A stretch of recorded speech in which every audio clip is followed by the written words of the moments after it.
everyone. Hello, hello, hello, hello. My good friends, welcome to Clobberin Times. Issue number 188 on YouTube. 888 overall throughout the course of history. And I'm so happy to be here tonight with the most wonderful first officer in the fleet. My wonderful, beautiful first officer and best pal, Raquel Briggs. Number one. I love you. I'm so happy to be here. It's so nice to see everyone in the chat. And Clobby, I just love you. I love spending time with you. And thank you so much. Thank you for being here. And thank you all for popping in with us tonight. I hope we will have a big crowd. We've already got some great friends who have already popped in to see us. I'll let a few more trickle in while I handle a few show notes really quickly. Let's see.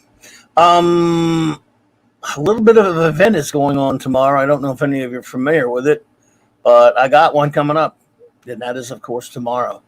After a month and a half of talking about this, the time is here. We're just a few hours away from 60 years of Fantastic Four existence, Marvel's first family.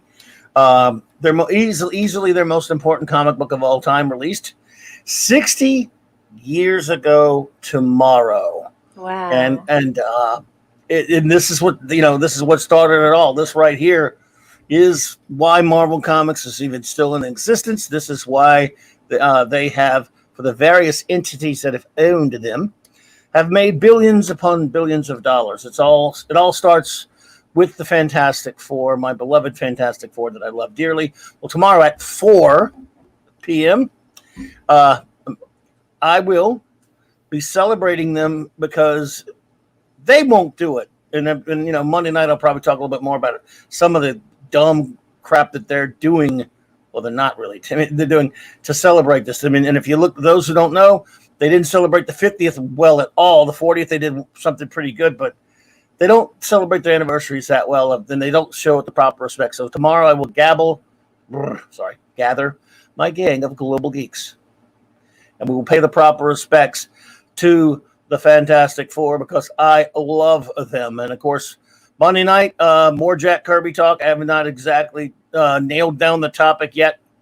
But last Monday night I had a great time talking about the creations of the King, the $1 billion king, as I call him, because he's made them, all that money. So Kirby month continues here on Clobberin Times. But tonight, we're here to celebrate another wonderful creation that I love very much. That is, of course, Star Trek. Yeah. And I should say it's, August is not only Kirby month, it's also, the birth month of, I'm proud to share the birth month of two of the greatest creators who ever lived, Jack Kirby and, of course, the great Gene Roddenberry. Mm-hmm. We'll do something for his birthday as well. Absolutely. So now I suppose we could, I guess, what do you think? Number one, we'll say some hellos, and then we'll get down to biz. Unless you had something to add? Let's do it. I missed everyone. It's felt like such a long week. Maybe that's because the company is so good. I look forward to hanging out with everyone, and it looks like the chat is filled with the famous, the infamous, and just amazing people. Let's do it. Some wonderful people. But I always forget some. Before we do that, you are an author in your own right, and I would like you to say a little bit about your works that they can find, and then we'll do that. How about that? Oh, that's so generous of you. I hate to plug stuff on this show because, you're just so generous and so kind. Yes, I write science fiction short stories. I love short story fiction forms, especially flash fiction. And so if you like the old Outer Limits, the old Twilight Zone, Edgar Allan Poe, Philip K. Dick, if you like that kind of thing, you might like my stories. And you can find them on Amazon. You can download them on any device, and you can also get them on Kindle. Indeed. And there, of course, is the link in the chat, everyone. And sometimes I forget to do that at the beginning of the show. I like to do it at the beginning of the end. And don't you ever feel bad about plugging things here, because this is your show as well. This show would not exist without you. Not this Saturday Night Star Trek. Not a chance. This is a team effort. And let's see here. Let us start saying some hellos to all these wonderful people who have, let's see, and I'm writing. So I like to write the names down, everyone, because I'm just terrible. With my memory, there would be no clue, not a prayer of me being able to, say hello to everyone. And we love to include everyone here. We do. So, Mr. Angel, who was here for very early today, Mr. Angel, thank you for being here. It is great to see you. The wonderful Felicianos, as in Raymond and his better half, Sandra. Mwah, mwah. The power couple, they're romantic, they're smart, they're funny. They're just such great people to be around. Welcome, Felicianos. Indeed, indeed, indeed. Snorta Pubas Cuber, buddy. Snorta Pubas! Cuber. Phantom Outsider Bud. Good to see you, man. Appreciate you. Phoenix Argus, welcome. Greetings. Yes, nice to see you. Thank you for coming. Also, greetings to Stuart Mitchell. Thank you for popping in. Very nice to see you. Welcome. Indeed. Stephen Thompson, hello there. Good Hello. to see you. Steve.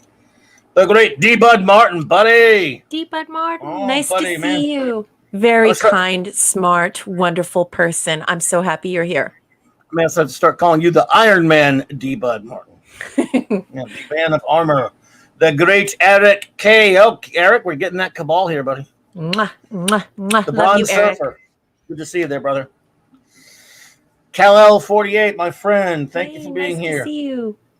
And they call him Scuba Pete. Scuba Pete! Can I just say how much I love Scuba Pete and his beautiful wife. They're just such a fun and cool couple. And they found out that I couldn't get a copy of T-Walk, the director's cut. And do you know that they went out and bought it for me, and then they spent all of the money to send it to Canada, and that's not cheap. So just what an incredibly generous and thoughtful and kind thing to do.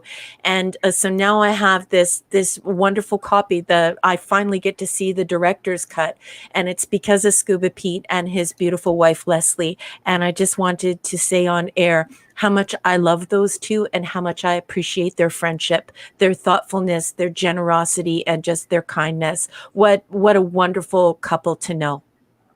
Oh, Scuba Pete, thank you so much for that. Looking out for my number one. I did not know you did not have that, so I'm glad to hear that. Way to go, Scuba Pete. You are a gentleman and a scholar. And your lovely wife as well.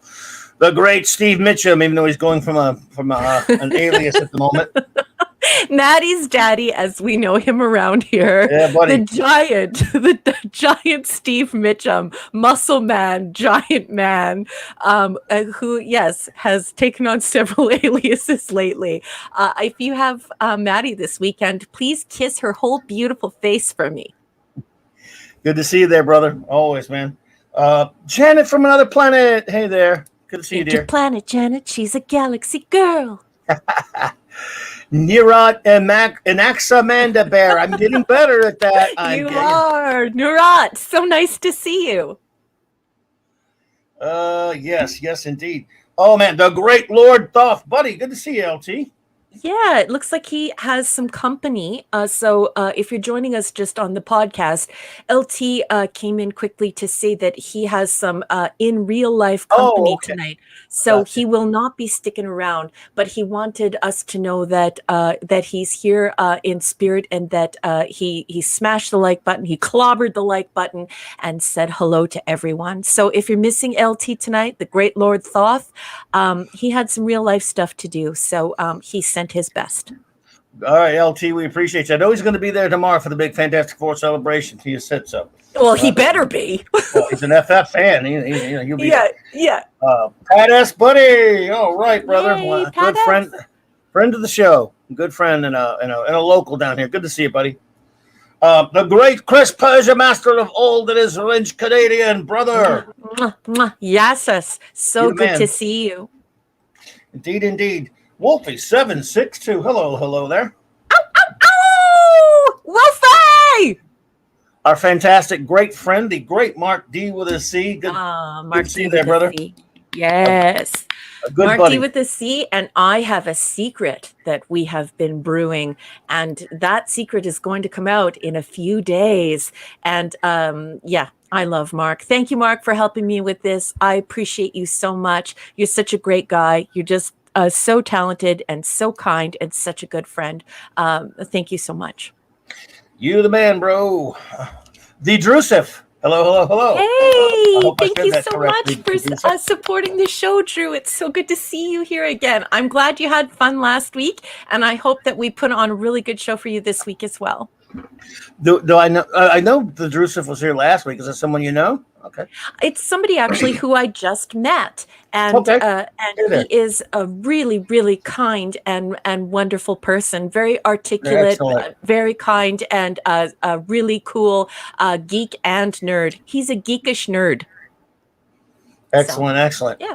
And thank you for that, Stephen Thompson. Appreciate those nice words. Zathras 61. There are not six. Are there actually 61 Zathras? I wonder. That's a lot of Zathrases. Yes. Damn and Walking 55, buddy. Always a pleasure. It was so good speaking to you and the missus the other night on Mark's channel. We had such a lovely chat. Thank you for joining us and for being a part of it. I enjoy your company immensely. So please say hello to the missus for us and the kids too. Indeed. Hail Mrs. Dadman. Just Joe 47, Jobber buddy. Always a pleasure, man. So far we have everyone. We will of course take note of anyone who shows up and say hello accordingly, because we love everyone being here. We love all of our friends, and we like to acknowledge them all. But now we will get on to business. We have 4 episodes to review for you this evening. Wait, one second here. What is Chris Persia saying? Because Chris Persia is one of my favorite people in the whole world, and he has asked me something. So, Dr. Scuba Hercule Maddie's daddy a poopus. Well, it was obvious to me. I know it won't help, but in my mind, I heard Raquel read it out enthusiastically. Okay, I have to do it for Chris. So the name that Steve Mitchum is using tonight is Dr. Scuba Hercule Maddie's daddy a poopus. Wow. That's the one there. Don't make me do that every week, Steve. And that's Steve and Chris's fault, apparently. Well, number one, take it away. We'll give everyone the opening spiel there, and we'll start our reviews. Okay, so what we're doing is we're rewatching and reviewing all of Star Trek from 1964 or 66 to 2005, and we read a little bit from this book called Star Trek 365: The Next Generation by Paula M. Block and Terry J. Erdman, which is her husband, and this book was christened by Ronald D. Moore. And we use this book because there's a lot of user-generated information on the internet. And unfortunately, folks, that means that there is a lot of fan lore out there that is factoid. It sort of feels like a fact, but it's not really a fact. So we like to use a vetted physical text. And this is a great format because it's just a little show summary with some behind-the-scenes production notes or little facts about the show.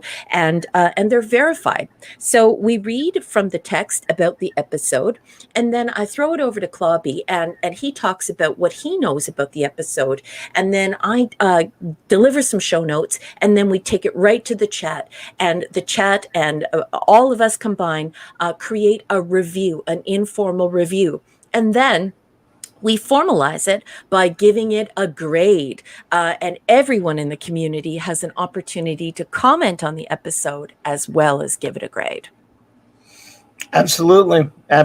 So, without further anything, oh, by the way, someone just popped in. Man of Action. Hello there, Man of Action. Hello. Welcome. So, I guess we're ready to start with our first episode, Bags of Only Water. Yes.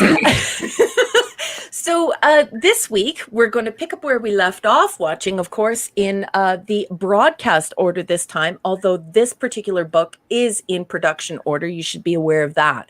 So tonight, our first episode, we will be doing 4, is Home Soil. I also call this the Devil in the Dark ripoff. I knew you were going to say that. With some Genesis sprinkled in. And I also call it the, just like Clobby, I call it the Ugly Bags of Mostly Water episode. So it has multiple names, folks. This is season 1, episode 18. You're going to find it 17 on streaming. It was first broadcast on February 22nd, 1988. And if you're following along in the block text, we are on tile number 51. And it probably sounds odd that I'm saying tile, but this book looks like a brick. It looks like a cinder block. It's awkward. It's really thick. It's highly visual. So when you open up the book, you actually are in danger of destroying it because the spine cannot take the weight. And so it's very much set up as though you are looking at tiles. So you'll hear me refer to it as tile or brick. Lots of beautiful pictures in this book. Mm-hmm. So please turn to tile, page, or brick, whatever you want to call it, 51. Kind of funny because her last name's Block, and we'll get right to Home Soil. Picard's crew discovers that the death of an engineer at a terraforming station on Valara 3 wasn't an accident. It was murder. The culprits? The planet's microscopic indigenous life forms, which the terraformers inadvertently have been destroying as they attempt to turn Valara 3 into a planet capable of supporting humanoid life. After Data and Geordi bring one of the life forms back to the ship for study, the tiny beings decide to declare all-out war on the humans aboard the Enterprise.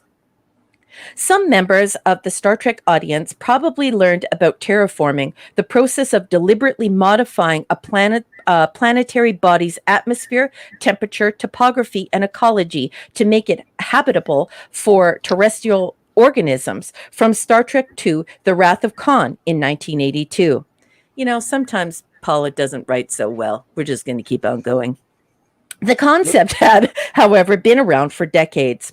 Author Jack Williams coined the term terraforming in 1942 in his short story Collision Orbit, which appeared in the magazine Astounding Science Fiction. From 1988, when Home Soil hit the airwaves, terraforming was old news. Still, the subject matter had been covered in Star Trek, in a Star Trek television episode, and the TNG producers no doubt were hoping their audience would enjoy this take on it. Unfortunately, the technology utilized by the engineers on Valara 3 was much less interesting than postulated in The Wrath of Khan, and the storyline itself seemed more than a little derivative of the classic TOS episode, The Devil in the Dark. Okay, good job there, Paula. As in that script, humans come to an apparently unoccupied planet and start digging, inadvertently harming indigenous life forms, which respond understandably by seeking violent retribution until someone from the Enterprise manages to explain that we mean no harm. Still, it did bring into Trek semantics the expression ugly bags of mostly water. The microbrain life forms wonderfully snide yet scientifically accurate euphemism for the unwelcome humanoids. And then opposite, it says opposite, the matte painting of the terraforming station is the work of artist Sid Dutton, co-founder of Illustration Arts, or IA, a company that provided thousands of hand-painted mats to film and television productions from 1984 to 2009. Done in oil masonite, the painting was photographed and composited for TNG by Dutton's partner at AI Visual Effects, supervisor Bill Taylor. And of course, it has a photograph of that image. And that, when I'm turning the page, is all the block text has to say about Home Soil. So what did you think of the episode, and what did you think of the coverage? Interestingly, by the way, our wonderful friend Anti-Derivative Jill just popped in. You were using the word derivative popped up there. Jill, lovely to see you. Thank you for being here. Nice to see you. You know, yes, you cannot escape the Devil in the Dark comparison. You really can't. It's one of the all-time great episodes.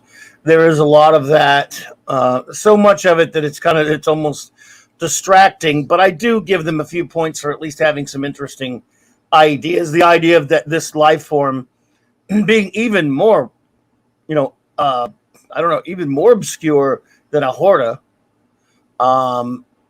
Was at least some of this life form being almost inconceivable. It's even more conceivable a rock running around killing people than something like this. I'll give it a few points for an interesting science fiction concept, but the episode itself, to be perfectly honest, I can't work up a lot of emotion for it. I don't think it's bad or anything. Maybe some people think it's bad.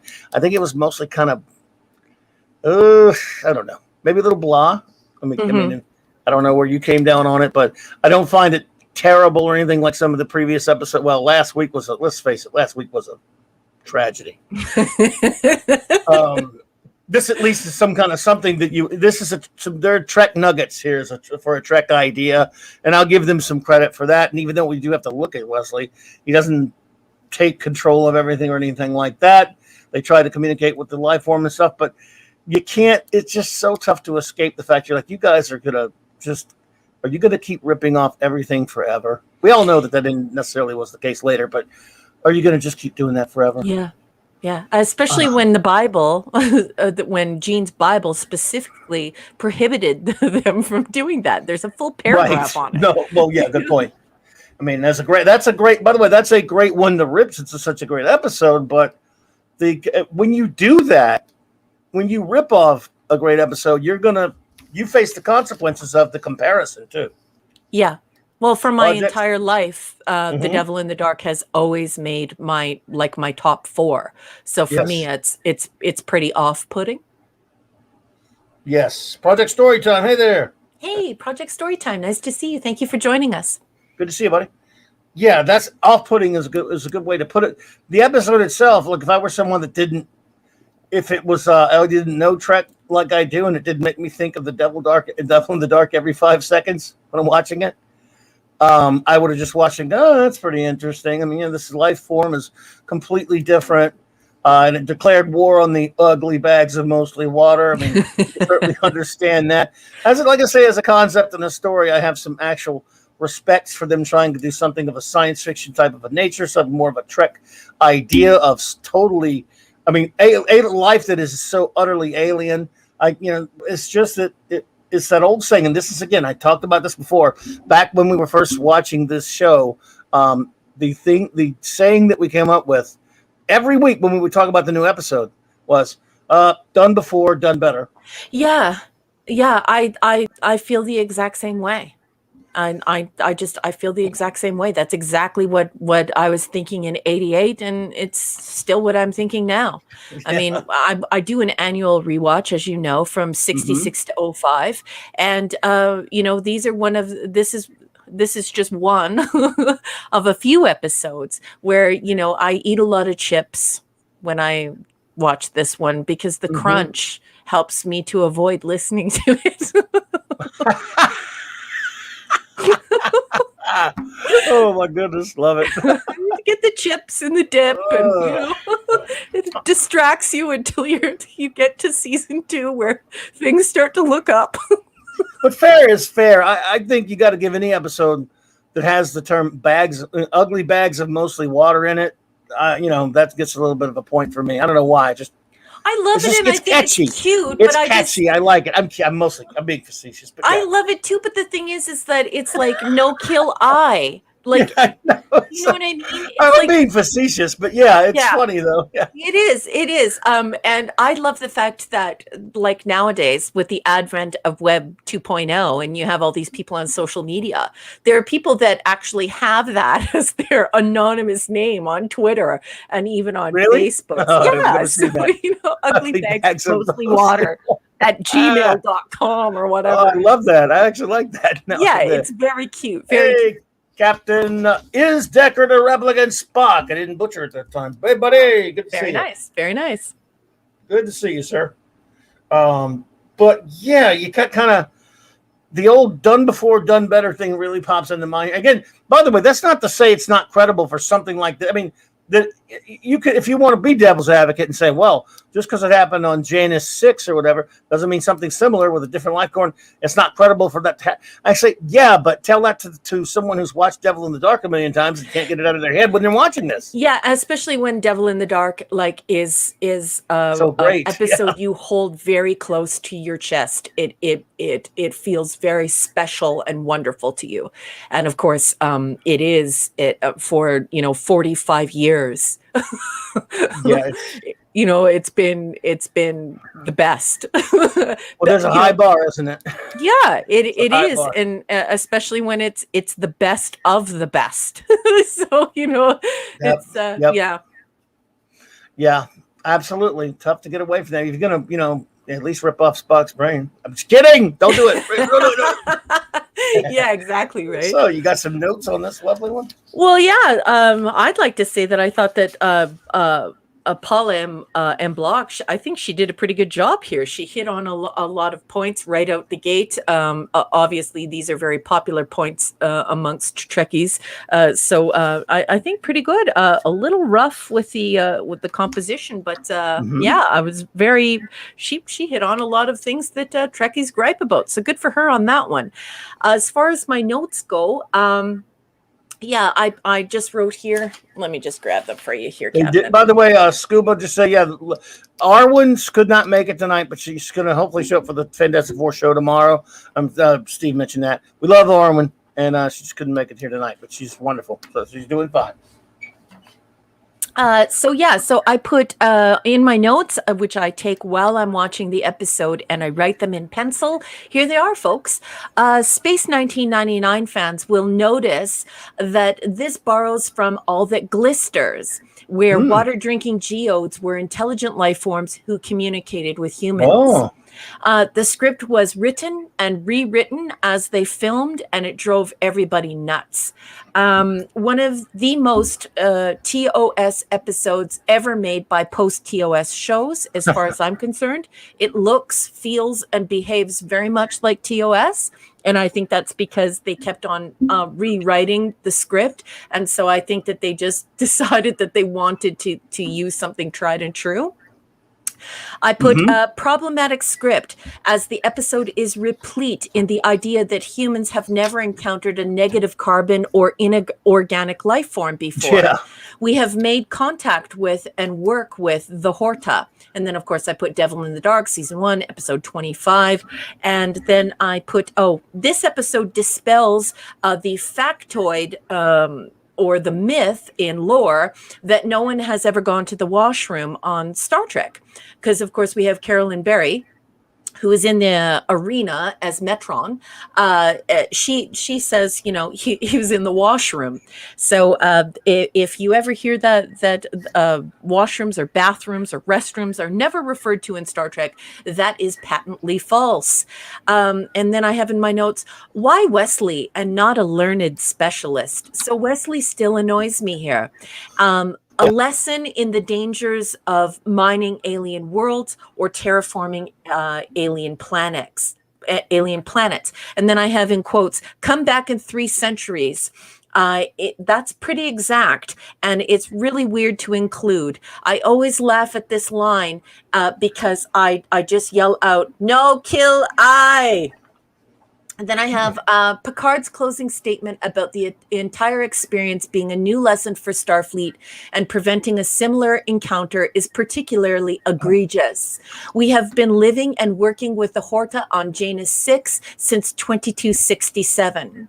And on the topic of living rocks, Sulu reminds Kirk on Janus 6, and McCoy chimes in that Starfleet instruments registered the Horta as life forms distinct from the surrounding rocks in the episode That Which Survives, which happens in 2268.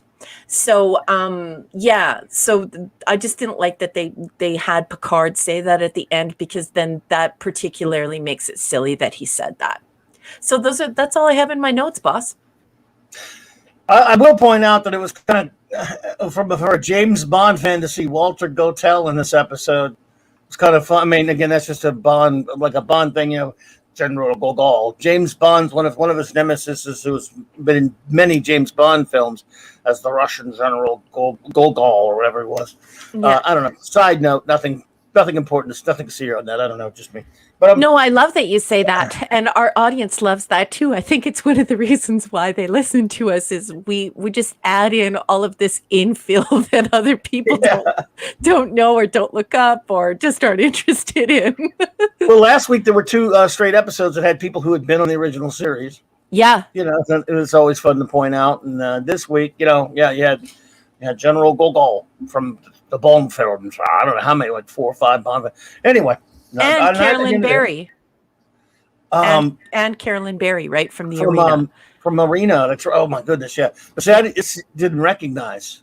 Yeah, well, the thing is because she's not allowed to talk in the Arena. They hired a voice actor instead of changing her voice in post-production. Okay. They actually used a male and just dubbed it over. So that's, yeah.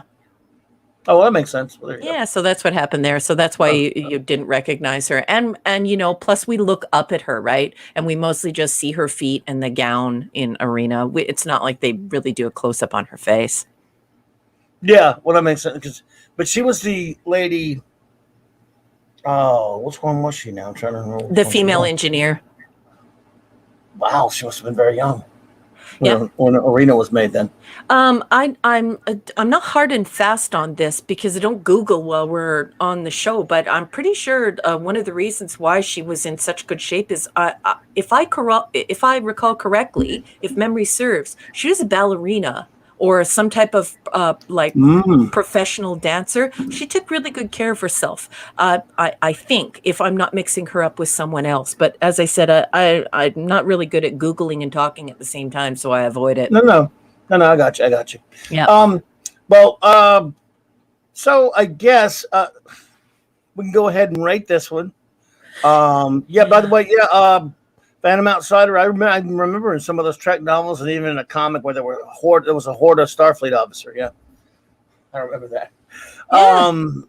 You see what I'm saying? Phantom Outsider. It's like, we've and it's even in That Which Survives. Sulu and McCoy bring it up. So at the end, when they say that they could not identify the species because it didn't show up on the tricorder, that's patently false. And also the weird statement of Picard at the end saying that he hopes that everything that they have been through over the last few days is a lesson for Starfleet so that it'll never happen again. And I'm like, oh, what?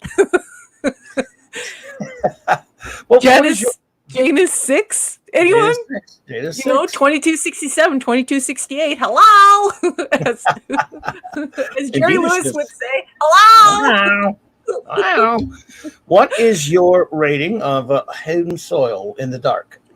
Well, I have 2 ratings for this one because I want to recognize the fact that we have some younger fans here who maybe aren't so chronic with the TOS. So I gave it a double rating. So for a casual fan rating, I would give it a B+ and perhaps an A- because if you're not that into TOS, this is a strikingly cool episode. If you do watch, Space 1999 and you do watch TOS and you know what's going on, you have to give this a C, or at least I did. So casual fan rating of B+, perhaps A-, and hardcore Trekkie score, no higher than a C, boss man. Yeah, I only have the 1 rating, but I'm going with a C because, and this could sound weird. First of all, I do, even though they're ripping off, Devil in the Dark as we talk, which is unavoidable when you talk about this episode. I still kind of like the type what they did with that life form a little bit, and it wasn't like it was this episode. I don't know. Maybe it's just because we've been seeing so many really terrible ones that it didn't really bother me as much. So I just go with a C. A C is fine for me. And now what I will do as we do, everyone. Now I'm ready to get ratings from our chat. I always wait until we give ours, please, if you would. And we will read your ratings and comments. Well, it looks like we have a couple friends who jumped the gun. Try to wait till we ask for it because my chat just gets flooded, everyone. But we'll start If that's a rating, Stephen Thompson, I'll go with that one. 4 yawns. End of Roddenberry writing era, how different things might have been if he continues. Stop the life form by turning the lights off. Yeah, that's true. That's a good point. They did. Yeah, removing him from being in charge of the writing, I think, at this point, even though he's ill and there's no avoiding it, you can still tell. Indeed. Janet from Another Planet. This episode was put together with duct tape and pieces of old scripts that were lying on the cutting room floor. C-. I can't blame you one bit. Thanks, Janet. I think this season's taking its toll on me, because it's making, when an episode doesn't really either piss me off or put me to sleep, I'm a little more well disposed toward it, I think. Yeah.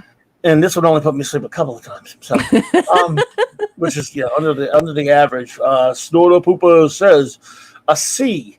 Welcome to Devil in the Dark Part 2. Yeah. Tons of lengthy exposition. Picard has an unknown life form brought aboard before anything is known about it. Good point. That's fine. We'll have staff meetings. I love you. You're a good bear. Good bear. Good bear, Snort. The microbrains need saline water to link the corporate intelligence. Okay. Where is the saline water in sickbay? This ugly bag of mostly water is turning off the lights now. Good no bear. Problem. No good problem, bear. Steven. Sending some chin scritchies to the good bear on that one. No problem, Stephen. Like I said, we just do that because I have so many people, wanting to cut, and I have to stop my chat. So that's why we do it that way. Scuba Pete. B-. I like the idea of terraforming. I enjoyed Walter Gotell as the bad guy. I don't know if he was a bad guy, but yeah, he was a bad guy. Well, he was he was complicated even in the Bond films. I really enjoy him as a Russian general. Bond, do you? Good. Love me some James Bond. But those salty chips have me reaching for the whack-a-mole. No, guacamole. He means like he's whack-a-mole. Yeah, you gotta instead of saying guacamole, you have to go guacamole. I need to move my screen closer. Hang on 1 second. There we go. Crazy Pine. Welcome, Crazy Pineapple. We didn't see you sneak in there. Good to see you. Crazy Pineapple. Let's see. Crazy Pineapple says, let's see. D-.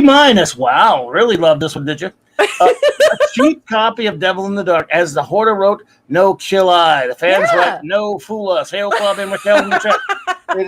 Yeah, we can't really argue with that. No fool us. Yeah, no fool. There you go. Good one, Crazy Pineapple. Yes, indeed. Good to see you. Eric K. The great Eric K. is here. C-. Ugly bags of mostly water. Let's see. Other than that, how stupid are these people? Yeah. They are making complex designs. Mathematics is the universal language. They should be charged with murder or stupidity. Mm-hmm. Yeah. Yep. Raymond Excellent. Feliciano. C. 3 to 5 bags of mostly water. I'm a handsome bag of mostly water, says he. Having used terraforming in my stories. It is an interesting concept, poorly executed. Enough with ripping off TOS. Well, yeah. I don't know if we're quite done with that and yet.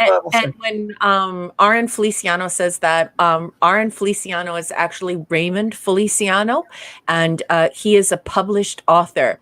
And if you would like to check his work out, please do. His name is Raymond Feliciano, and he has a couple of publications. Sorry to interrupt you, Captain. He does indeed, and I just put a link in the chat. Oh, goodness. Thank you. There we go.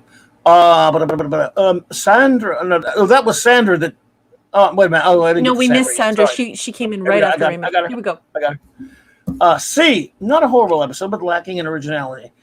Could be taken as a commentary on the arrogance of humans, thinking we were the best and brightest in the galaxy. Yeah, absolutely was that. Sure. It's kind of funny that you should say that, Sandra, because I feel the same way. I sort of feel like now more than ever, it would have been great if that would have been a successful episode as we look out into space and we really start to really bring together this idea of doing some type of mining or going somewhere, trying to go to Mars. So I love your comment, Sandra. Indeed, indeed, indeed. Wolfie 762, 1 of 2 here. Rating 5 out of 10. The Planet Life Form story. What a ripoff of Devil in the Dark and Genesis. Yeah. Allow. Genesis allowed is not. Is Planet forbidden. Lazy. That being said, we get some interesting data stuff here. Yeah. Love Wolfie. 2 of 2. You don't get to see, but he trashes their precious laser drill after it kills someone and nearly takes Data out. That still makes me lol. Home soiled, smelly bags of mostly poop. Love you. Hey, did you know that I heard a rumor, but I've never investigated it to see if it's true. But they got that laser off of what's the show with Kit? You remember Kit the car? Knight Rider. That's it. That's it. Really? No, I don't know if it's true or not. I've never investigated it, but I do know that that's been floating around for years. That laser was from Knight Rider. Okay. So anyway. I can believe it. I can believe that for sure. Mr. Angel A, for the plot idea, Silicon Life has been disproven by now. By the way, has it? C- for the execution. Indeed, the Space 1999 episode did it better. However, did enjoy the crew finally getting into character more. That's fair enough. Yeah. Believe me, after last week, this episode's practically a masterpiece for me. It's so true. Anti-derivative Jew. You want to take this one since she's got 4 of them, and I'll scout out the others. So we have 1 part out of 4. So 4 are coming, folks. Jill starts out with a B-. She says, I love the detail of both the realistic science of terraforming and the creative fictional science of the composition, function, and communicative properties of the new life form equally. 2 out of 4. The joy of that overshadows everything, and I have nothing but a fun time with this episode. Also, Troy's powers are almost important in this one. She senses the Malconian is in trouble. No, Malacon. I forget how to say it, whatever. 3 out of 4. It doesn't have a cooperative ending like Devil in the Dark is allowed to have, naturally, because terraforming would kill them. Instead, we have 4 out of 4. We don't like you. You suck, even though we were violent to you too. Come back later. This isn't a critique, though. They don't realize they may just be at least as arrogant as we. That's true. They are. Yeah. They're little pesky, little arrogant micro brains. They are. They are that. Steve, Dr. Scuba Hercules Daddies. Oh, a poopas. I give this episode a rating of 3 Star Trek Picards. I hope you don't mean that filthy. You mean P-Hards? I hope you don't mean the P-Hard show. I'm sure he doesn't. He never watched that. Steve, turn your head and cough. Find some outsider. C. Although Lieutenant Dahai Enor Narat in 20. Okay, I'm not pronouncing that one. You just have to do it without me. It's just. 2285 would likely want Captain Picard to drop and give him a 60-meter tunnel since Horta lived, sorry, thousands of years. It's likely he'd be an admiral by Picard's time. Who's Lieutenant Dahar? Narat? I don't know. 25. Okay, I'm not sure who that is, Phantom. Me neither. Bad me. I'm an idiot. There we go. Also, what a missed opportunity they could have given them. They could have given them Wesley as a peace offering. Then we'd have had the phrase "bag of mostly shut up Wesley." I like it. Good. Nice, Phantom. Gotcha. I'm not sure who that admiral is though. But Deadman Walking 55B, in spite of my obsession for action, this was one of the best episodes of the season that I've seen so far. I found it engaging and thought-provoking. You two are so much fun. Well, you're fun right back at you, my friend. So true. So true. Let's see here. You have to run. The Drusif got to run respectively. Oh, okay. Well, that's okay. You have a great night. We appreciated you stopping in here. Thank you so much. Hey, much love to you too, sweetheart. Enjoy the evening with your lady, and we'll see you soon. Thank you so much for supporting this channel and this show, Drew. Thank you so much for popping in. We really appreciate it. Pat S, buddy, C-. Too bad Scotty wasn't in this one. He could have been ugly haircut bag, mostly filled with Scottish whiskey there. Well, certainly for the third season he could have.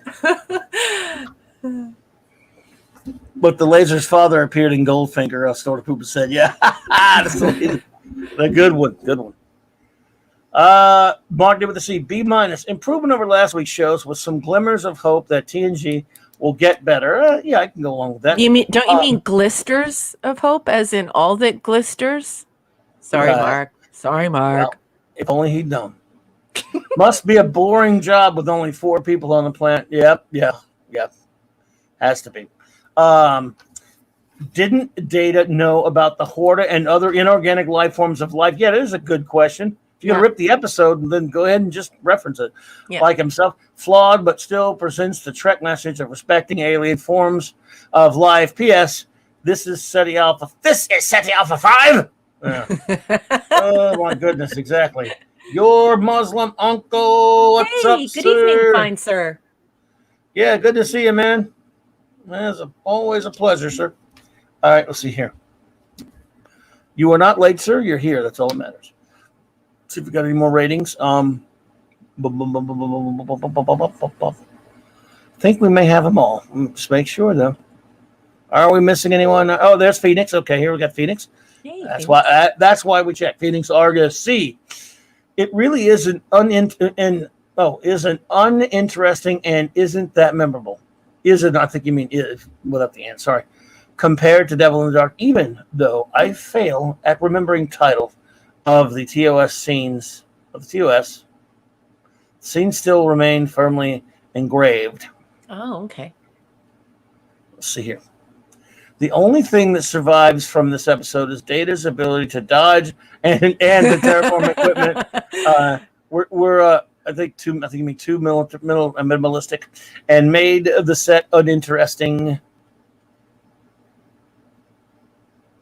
My question is: the Federation has come across carbon-based life forms before, so why didn't they do a thorough scan? Let's terraform this barren planet. Oops, we did a war. Yeah. Well, yeah. Again, like I say, they didn't really. I mean, I can see them not knowing about this kind of life form and everything, but yeah, that they should have referenced that.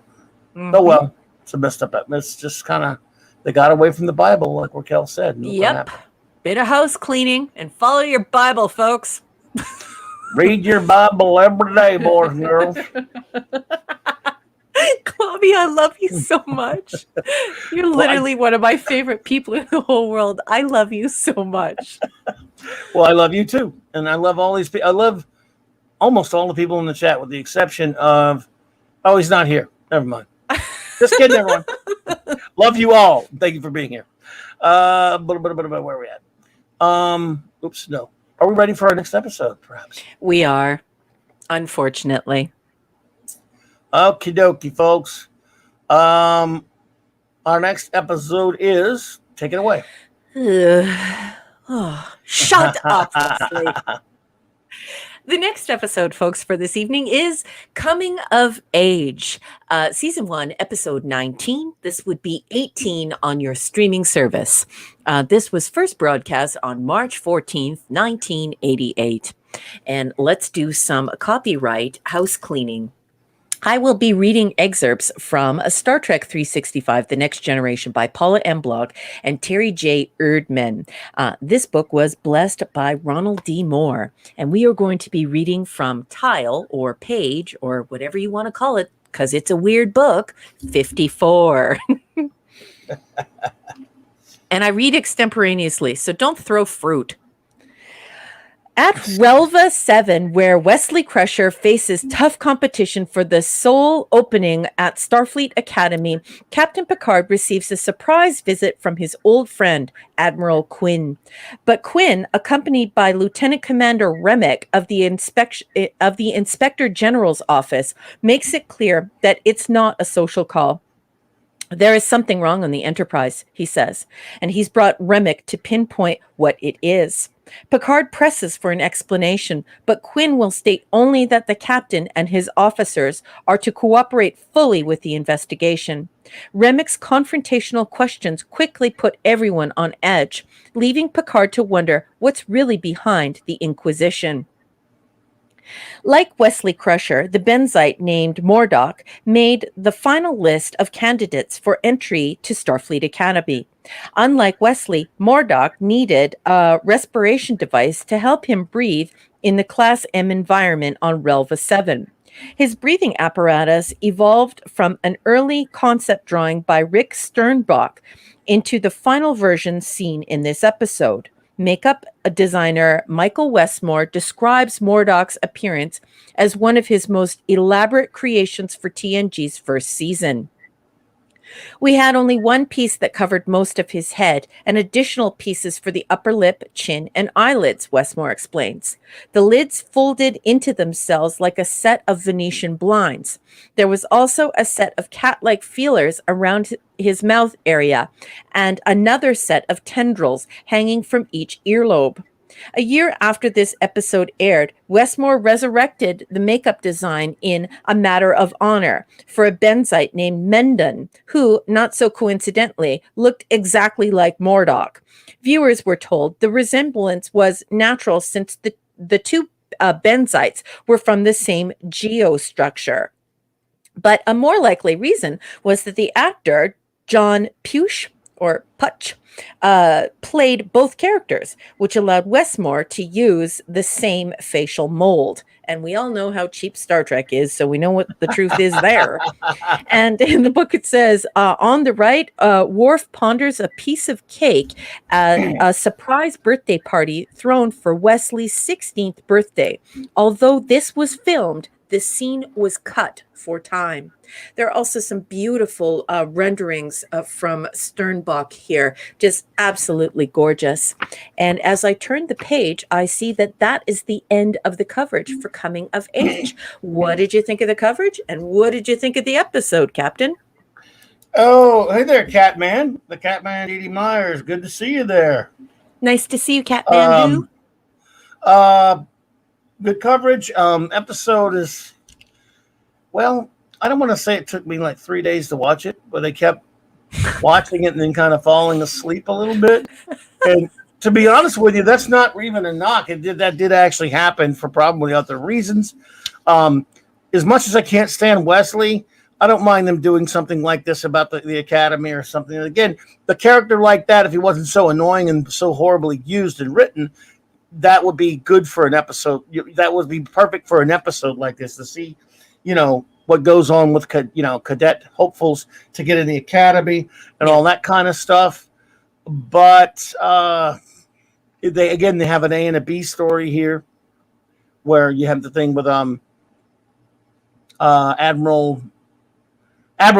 Okay, Greg something or other, and Remick looking for things, of course, portents of an episode that will follow later.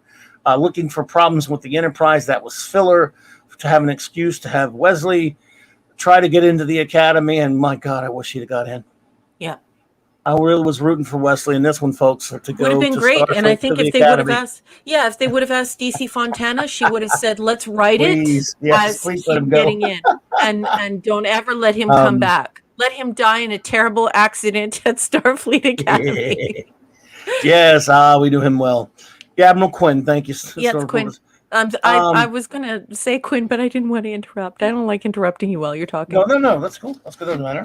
By the way, they said they said Mordock was the first Benzite ever to be in Starfleet. That was contradicted later in Deep Space Nine. So you just keep score, everyone.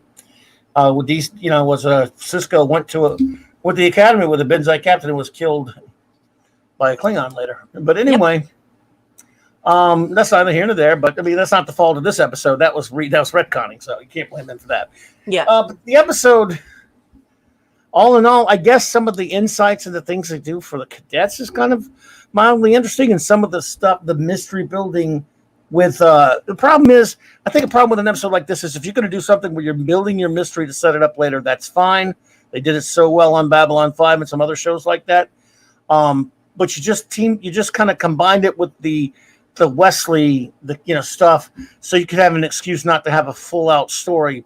So you could just set that up later, and both stories kind of don't really do each other a service, and it kind of makes it a little bit on the dull side. I didn't have a horrible time. Again, this is not like last week, folks, where I was just in pain. I just watched it, and even because at least, look, let's give him credit. At least Wesley's not saving the ship or anything. He's doing something a kid would be doing. So that's at least that. You got that going for you. But I just can't find it particularly compelling. How about that? Because I can't really be that mean to it. I just don't really think much of it. Does that make any sense? I mean, yes. I don't know. I understand. It's hard. It's a Wesley episode. I mean, notes? Yes, my notes, folks. Let's see what I put in my notes here. Okay, folks. First Riker chair mount, but it's important to note that he has already mounted a coffee table by this episode, if you're watching in broadcast order. This is your first TNG Vulcan. Defying the Bible. This is your first shuttlecraft appearance. And I have here in my notes, really? Jake is not out of transporter range. Jake should have been transported. Jake is between Enterprise and the planet, and we beam to planets. So Picard could have saved Jake by giving chase. Maintaining orbit is very strange. Pointing the shuttle directly at the planet would not skip it like a stone off of the atmosphere. So he would have had to come in on the same angle when you pick up a flat rock by the lake or by the river and you try and skip it off the water. You wouldn't point it directly at the surface of the planet. That is, as one great colonel said, horse hockey. Horse hockey. That I have in my notes. This is so much Wesley cringe with the Zaldun. Do you want this to become violent? All I did is just yell out, yes! Yes, please! Please! Worf's interview is just fabulous. It's the best part of this episode. You don't like me, do you? Remick says. Is it required? Yeah, I love that he says that.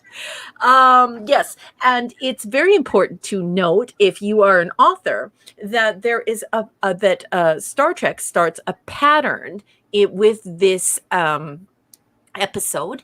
You will notice that this episode showcases Wesley, and it has a side story. So a pattern will start emerging as they begin to showcase each character with a side story. And that's all I have in my notes. Yeah, it's I don't know. Again, I got to be honest with you. This is not like last week. I mean, I wasn't angry. Again, because I want to be fair, even to the idiot Wesley. If he's not saving the ship, then it's not quite as bad. I still don't like him. I mean, he sucks. I mean, it's just he's garbage. But when he's not saving the ship, I paid pod racing Palpatine. Oh, good night, Janet. You had to leave. Oh Janet no. Oh, Janet, have a great night, my dear. Good night, Janet. Yeah. Pod Racing Palpatine, welcome. Good to see you, my friend. Look, when he's not saving the ship, it's not quite as bad for me. And this was just him doing something that would be, normal if he were a normal character, just an okay character or something. I would, be a little bit more palpable, I would say. Mm-hmm.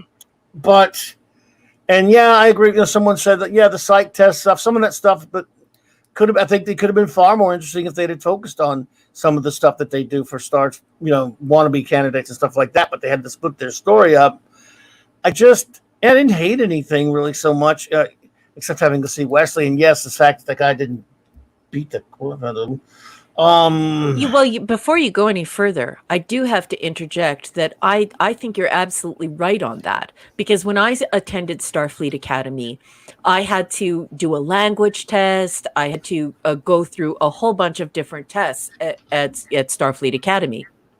and that was hosted at my it was traveling around North America. I think it traveled around the United States as well, and it was at a science center here. But I found that really interesting. Watching people fail, the people who were ahead of me failing in their pronunciation, in their Klingonese and their Vulcan, and like there are so many things that you do at Starfleet Academy. I definitely got my certificate. I definitely got my hoodie. But yeah, I would have loved it if they would have covered what the kinds of things that are important at Starfleet Academy, and certainly even sorting you. The real Starfleet Academy that we have in real life, that's one of the most important parts of the process, is actually sorting you for which department you should be in, and things like that. So when you raise that point, Clobby, not only do I love that you raised that point, but it's like it makes me hungry to want to see an episode like that. Like it proves to me that you're a good writer, and that you would have been marvelous at writing Star Trek, because that would have been so cool. Well, it was a lot better than the episode way down the road where they did deal with the Academy a little bit in the episode. I'm drawing a blank on the title, where the Wesley was, and even Wesley's in it, but it was the one about the the one where he was in trouble. But I'm sorry, I'm drawing a blank on the. I don't know TNG as well as I know TOS. I know exactly the Tom Paris episode you're talking about. He gets himself into a whole heck of a lot of trouble. I forget what it's called, and I don't Google while we're on the show, but I know the exact episode you're talking about. Again, that showed something you could do a good story around Starfleet. And Academy and stuff like that. And the guy who played, like you said, Robert Duncan McNeil's in that one. I always thought there should have been that. Tom Paris should have been that character. Actually. Yeah, just let it be. And actually, I was going to talk about that when we get there. You go, the first duty. But there you go. But yeah, the first we're duty. A long way off of it. Yeah. But I always thought, look, when I first saw the first episode of Voyager, I go, he's that same character from that episode. It would have been interesting, actually. But anyway, so the point being is, no, this episode doesn't have an identity. It does not know what it wants to do. It wants to, kind of sort of vacillate between the two. I don't know if you can say there's an A or B story. There's like just two fragments of a story that collide and kind of shatter each other, I suppose. So again, I don't really hate it because he's not saving the ship. There's some interesting bits, also some interesting drama with the whole investigation going on. But it never really culminates into a solid episode for me. I agree. And it took me like 3 different days. I kept falling asleep. And I'm not even trying to be funny. I did, because sometimes I sit there and watch stuff and just fall asleep and have to go back and backtrack to make sure I'm being fair to the episode. And on balance, I don't think it really succeeds. I don't think it's terrible like last week or anything. I just don't think it's all that compelling. So the chat's blowing up, and they're asking me about Starfleet Academy. You can completely do Starfleet Academy through Star Trek: The Experience, and I don't know when that's going to be in the United States, but it is a very realistic experience. You go through several rooms. It takes several hours. It's mostly a written and visual test, and you have to give oral answers, obviously for the language, and there are other training exercises where you have to make science decisions or command decisions. There's also a test of knowledge. At one point, I shouldn't be giving the answers, but at one point, you encounter a situation where you have to go to like you're crash landing, and you have to choose where you're going, for instance, and it comes up on the screen that there's a Class M planet, and so then you have to choose. And obviously, if you know Star Trek, you're going to choose the Class M planet because you know that's that can sustain human life, and so on and so forth.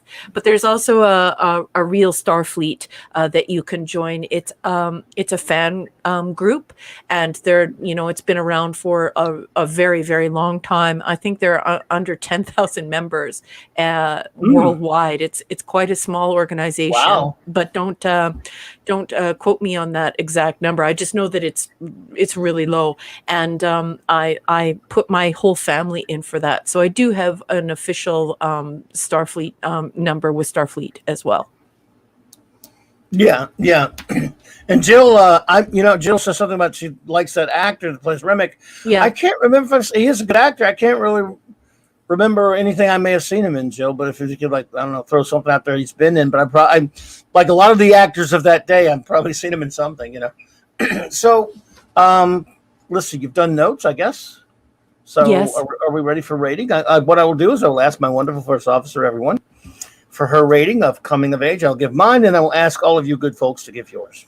Yeah, it's not too high. I'm sorry, everyone. It's just I don't really like this episode because I think the science isn't very good, and I don't like what happens with Jake. I think it's really weird that Jake is between the Enterprise and the planet, and he should have been beamed in. And I didn't like that Picard should have just broke orbit and gave chase.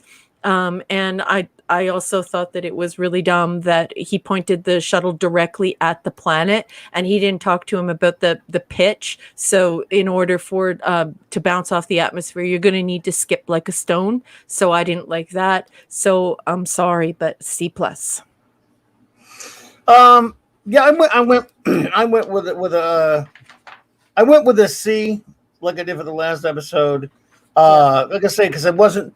If I'm going to go anything lower than a C, I mean, like a C- or lower, it's got to really, really get on my nerves or aggravate me or agitate me a little bit. It didn't do any of that. Like I said, there's enough interesting things in the episode, like especially with the Remick investigation of the Admiral and stuff. Some of that's intriguing, at least, and some of the stuff. I mean, I should probably give it an extra rating just for the one time Wesley didn't drive me insane. It didn't You really, should. Will you please do that? I love that. So, like, we all hate Wesley episodes so much. So, if you could give a Clobby's anti-Wesley score of suck, like a suck rating on it, that would be hysterical, and I would love it if you would do that. Well, that's what the C is for, because it would have got if he'd have been a typical Wesley episode, there would no typical Wesley episode where he's featured or where he saves the day gets above a C- ever for me. So there you go, a C, because it's not. I've seen worse. So I suppose we're ready for the next episode. If you are. Yes, and I'm sorry. Ratings from all you people. Yes, yes. Wow, man, I'm absent-minded. It's okay. No, we're talking about some pretty intense stuff that requires a lot of memory, and so we're thinking about the episode and not what we're doing. So don't worry about it. Go for it, everyone. I totally forgot that, but give your ratings and comments now as you please, my friends. Yes, please. And it looks like we have Raymond first out of the gate. Is first out of the gate, Raymond Valenciano. B+ for Remick. Shades of Section 31. Yeah. F for Wesley equals C. This could have been interesting, but Wesley detracts from it. Yeah. I like the potential of the Inquisition. Okie dokie. Bop, bop, bop. Let's see here. And they call him Scuba Pete. C for 3 out of 5 Picard dress uniform dresses. Oh, P hard. Hey, P hard. Snowdovibuscuber says C+. Mordock tries to outdo Wesley in a contest of I suck more than you do and wins. Yep. The conspiracy in Starfleet seems a pretty vague reason to turn the ship's operation on its head. That is a good point, Snorter. Let's see here. Remick begins his character arc of misdirection and does a good job of annoying the senior officers about their past actions. The classic internal affairs bully beating up on the heroes. That's the only thing it's missing from that classic cop or internal revenue or internal affairs, I should say, pardon me, is the bright light above or shining on the person's face. I will get to your third one when it shows up there, Snort, because it's not up there yet. Stephen Thompson, B, 1 of 3. I have always remembered his psych tests from the time I saw it on its original broadcast. I thought it was a good segment for the character. Wesley isn't triumphant for once. That was actually a good point. It was that is a great point. That was an interesting scene as well. I'm with you there. Yeah. Bop, bop, bop. Picard does a good job of communicating with a scared young man and saving his life. Not surprising that Picard has to be the hero, but Riker was the one with strong piloting skills. Okay, let's see. Let me get to your third one here. Number 3 for you. The matte painting of Relva 7 was originally used on Buck Rogers. Whoa, I love I Buck didn't Rogers. know that. Good news. Next 2 episodes have no. Yeah, well, you spoiler alert. You. No, I'm just kidding. Yes, yeah, that is a plus. Yeah. The great Eric K C minus had promise, but fell flat. Thank goodness they had Wesley to help the rest of the candidates. Yeah, they did. I love you, Eric. I love you, Eric. Wildly take one from the area, not the best from all. Don't know. Doesn't Starfleet want the best West rules? I'm afraid Eric. I can't answer that, sir. I don't know. Crazy pineapple. C minus. The good news: a Wesley episode that didn't completely suck. Also, the right candidate was chosen for Starfleet Academy. The bad news: you guessed it, we're stuck with Wesley. Yeah, damn it, Wesley, right? You let us down. Yeah, crazy pineapple. Wesley let us down. He could save the ship all those times and do everything, but he can't pass the damn test, so he can leave us. Jesus Christ, Leslie can do anything right. Sandra C, too weak on the science and not enough. Shut up, Wesley. I love you, Sandra. That's a great comment. Good one.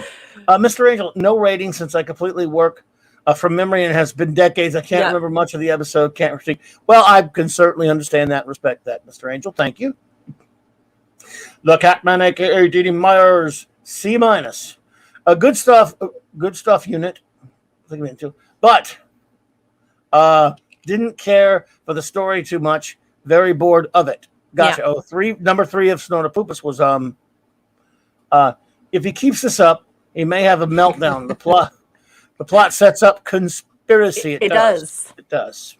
Bop. Wolfie says rating 5 out of 10. Is this part of the setup for? Yes, it is. Of conspiracy. Yes, it is. Wesley sucks at the academy just like he sucks at everything else. The psych test is that you have to change Admiral Quinn's poopy diaper. I love you, Rolfie. C from Phantom Outsider, but I disagree with Clobby. Well, that's not allowed around here, buddy. I'm just the one time Wesley fails with the one was the one time he would have been rid of him. Yeah, exactly. If he succeeded, he'd have been off the show. Remick reminded me of Niles Barris. I guess you mean from the Tribbles, from Trouble and Tribbles. Okay. Wouldn't it have been great if Wesley would have taken Remick's place in the conspiracy? Absolutely. I'd have taken Remick as a regular crew member, at least over what's his face for sure. He's positively diabolical. Yeah, I kind of liked him. Episode: an annoying bureaucrat. How weak is Wesley?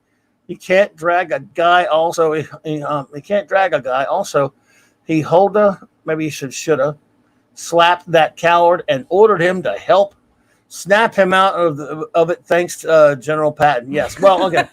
Yeah, General Patton. Love it. Love the movie. Also, have exclusive.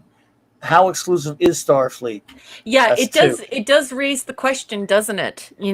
How many candidates get into a university? But this is Starfleet, and Starfleet is it involves many planets. So just how exclusive is it if it's only one candidate? Seems odd. Indeed.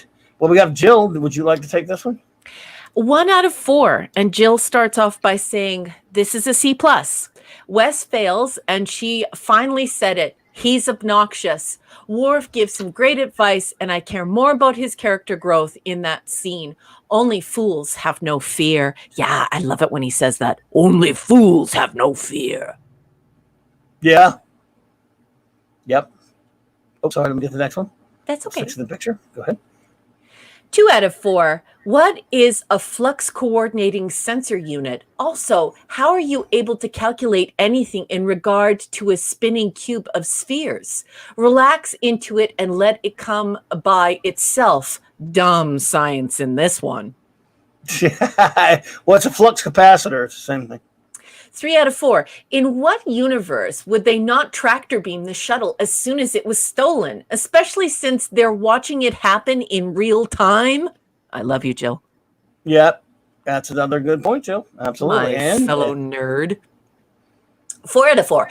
My favorite part is Wes's psych test because it involves a very realistic and difficult situation. The first time I ever watched it, I thought it was really happening. So that was well done. I totally agree. Great comments as usual. I just love you, Brainiac. Keep those great comments coming, Jill. Absolutely, Jill. Amazing. Dad Man Walking 55. B+, another solid episode for me. Love the IG angle. It was so realistic, the IG angle. Instagram? I don't know. I'm just kidding.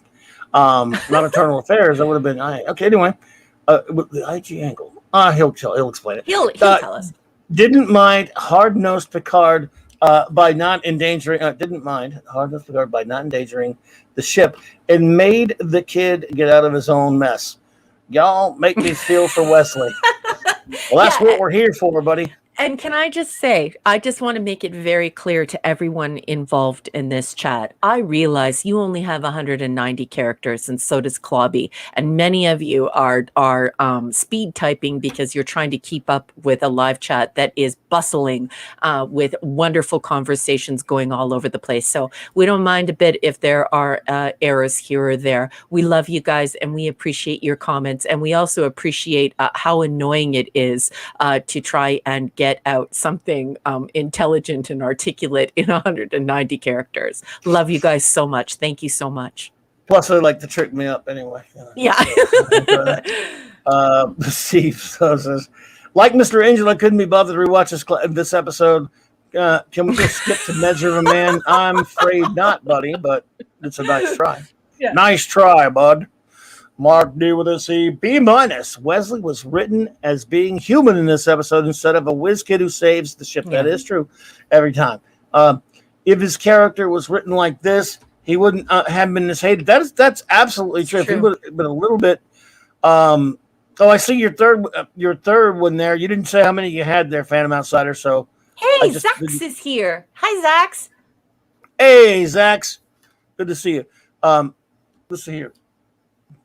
Like the Starfleet Academy scenes, the interrogations, and the setup for the best episode of Season 1, Conspiracy, and bop, bop, bop.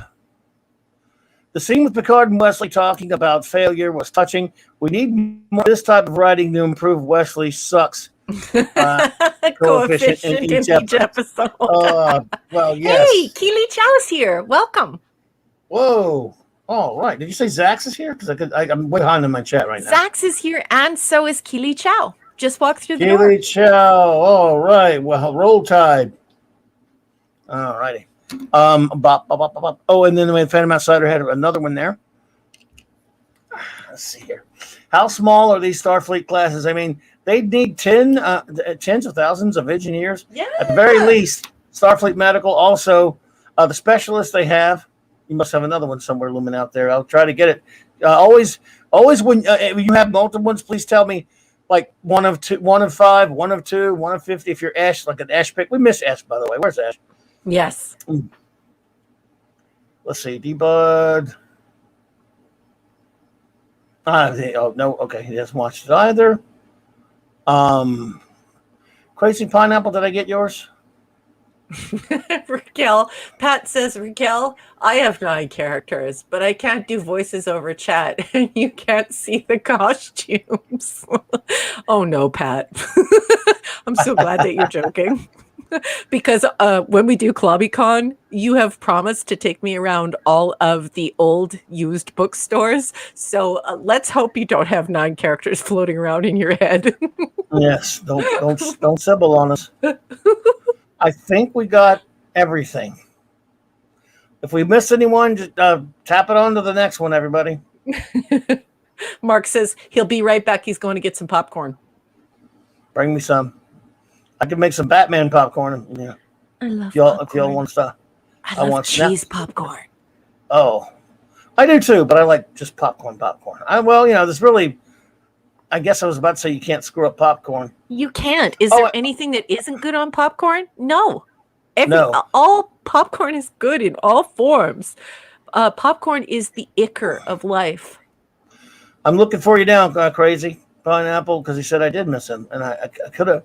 Ooh, Phoenix Argus just came in with a late one at 25 minutes past the hour. So Phoenix has got one as well. It's coming in.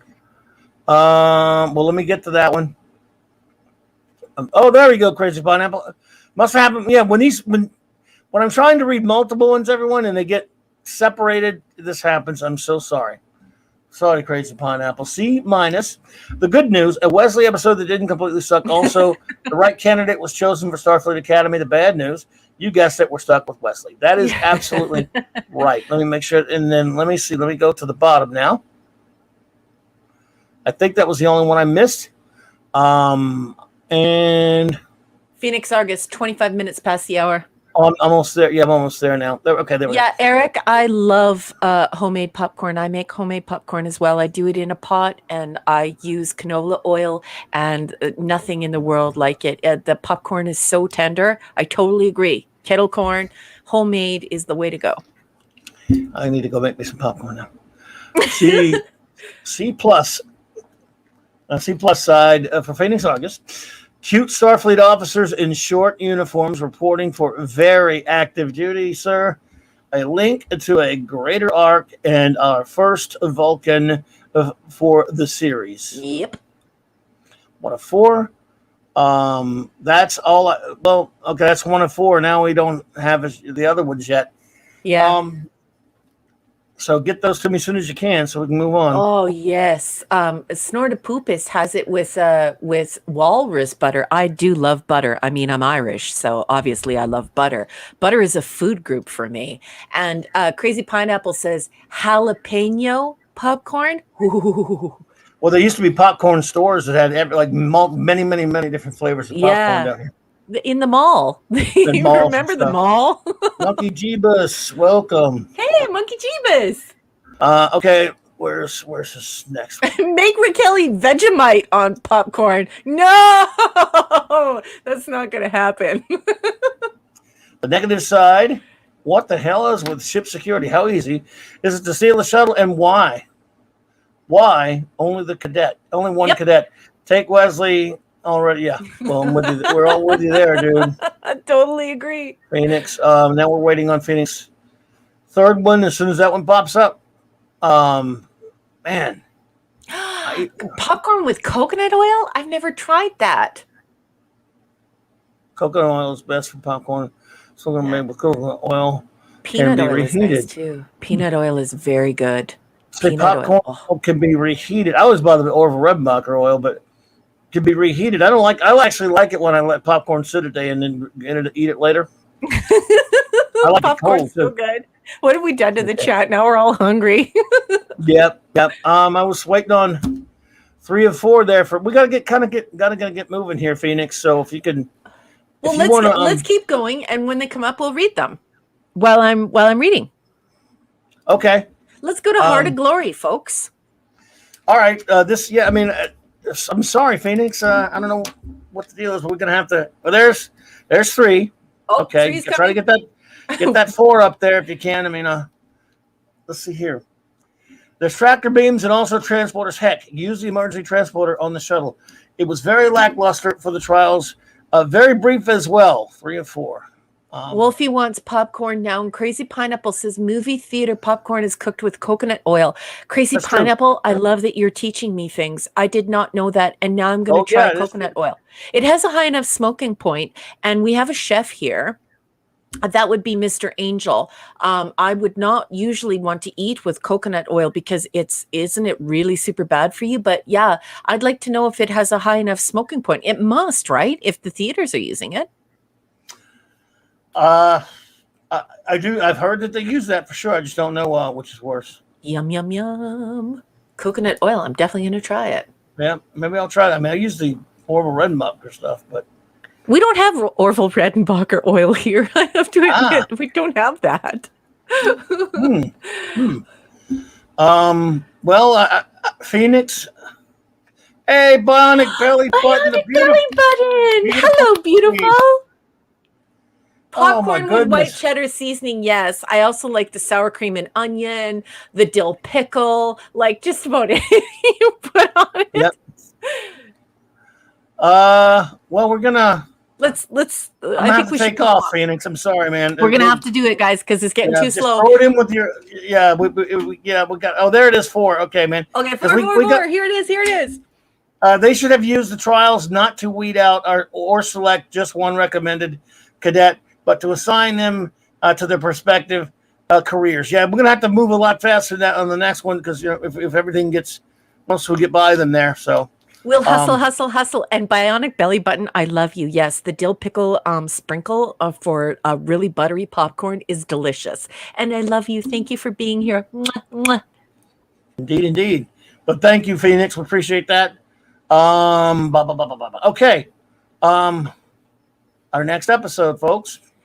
Heart of Glory, folks. Heart of Glory. Episode 20. This is going to appear as episode 19 on your streaming service. It first aired on March 21st, 1988. And to keep us copyright compliant, let's remind everyone that I am reading excerpts from Star Trek 365, The Next Generation, written by Paula M. Block and Terry J. Erdman. This book was christened by the great Ronald D. Moore. Heart of Glory is on tile or page or brick or whatever you want to call it, because it's a weird looking book, 55. Lieutenant Worf is forced to choose between his warrior heritage and his loyalty to Starfleet when renegade Klingons who despise the alliance between the Federation and the Klingon Empire attempt to hijack the Enterprise. There's something odd about Klingons that Picard and company encounter in Heart of Glory. It's not their desire to indulge in some good old-fashioned mayhem. Even Worf admits to feeling similar bloodlust. No, it's their unnatural native dialogue, a few mushy bits of gobbledygook that don't sound authentic to the well-trained Klingon ear.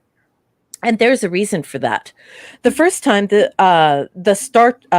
Star Trek The Next Generation writers, wow, Paula, hire somebody to anyways, use Klingon language. They made it up themselves, explains linguist Mark Ockrand. Ockrand should know. In 1984, while working as a consultant on Star Trek III, The Search for Spock, he established the foundations for what scholars now recognize as the official language of the guttural warrior race. A year later, he expanded upon the vocabulary and grammatical rules that he laid out for in his book, The Klingon Dictionary, a huge selling seminal work that's still in print today. But while fandom took the book to heart, TNJ's writing staff wasn't aware of it. After Heart of Glory aired, someone brought the book to the staff's attention and the writers began using it to look for words. Later, when I was working on the feature Star Trek V, The Final Frontier, the writers heard I was on the Paramount lot and asked me to come to the TNG production office. I made up some lines for them, and they put them in A Matter of Honor, the episode where Riker was a foreign exchange student on a Klingon ship. And so it was that honor was restored to the ungobbledygooked Klingon language. Ungobbledygooked. I'm sure that's the first time anyone's ever heard that. And as I turn the page, and that is all the block text has to say on this episode. So, what did you think of the coverage, and what did you think of the episode, Captain? Interesting. I did not realize that about the Klingon language for there. I did, and I have the book. Nice. I know. I knew you would.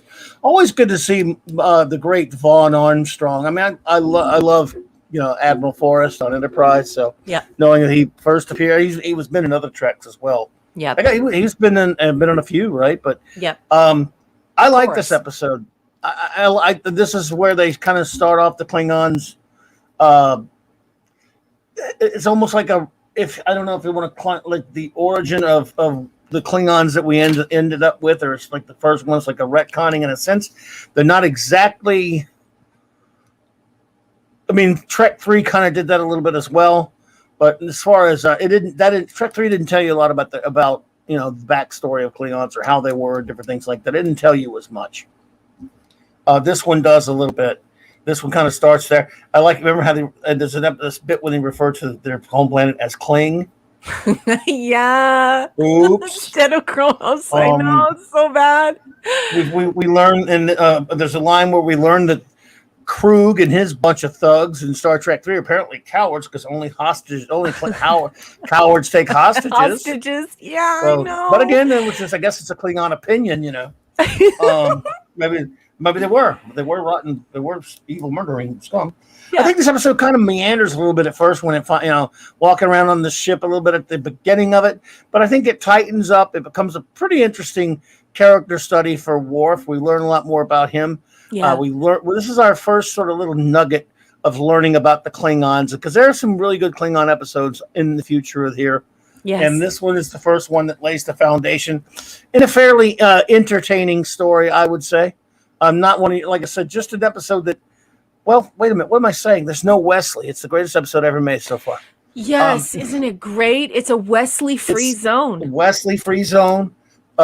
It's a fairly interesting, compelling little drama. Not a whole lot to it. I don't know why they couldn't just beam the Klingon out of there when he was pointing the phaser at the warp, the disruptor at the warp core.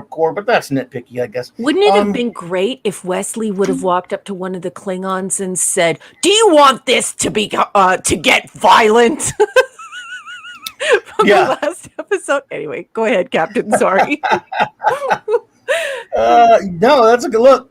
And by the way, things would have been solved a lot quicker if Wesley had been there. He must have been busy, I guess. So now, all in all, I feel a fairly entertaining, interesting episode. I kind of like seeing Worf get a little bit. I have a buddy of mine who is not the biggest Next Gen fan. He makes fun of Worf a lot. He calls him the Klingon teddy bear. But Worf is pretty good in this one.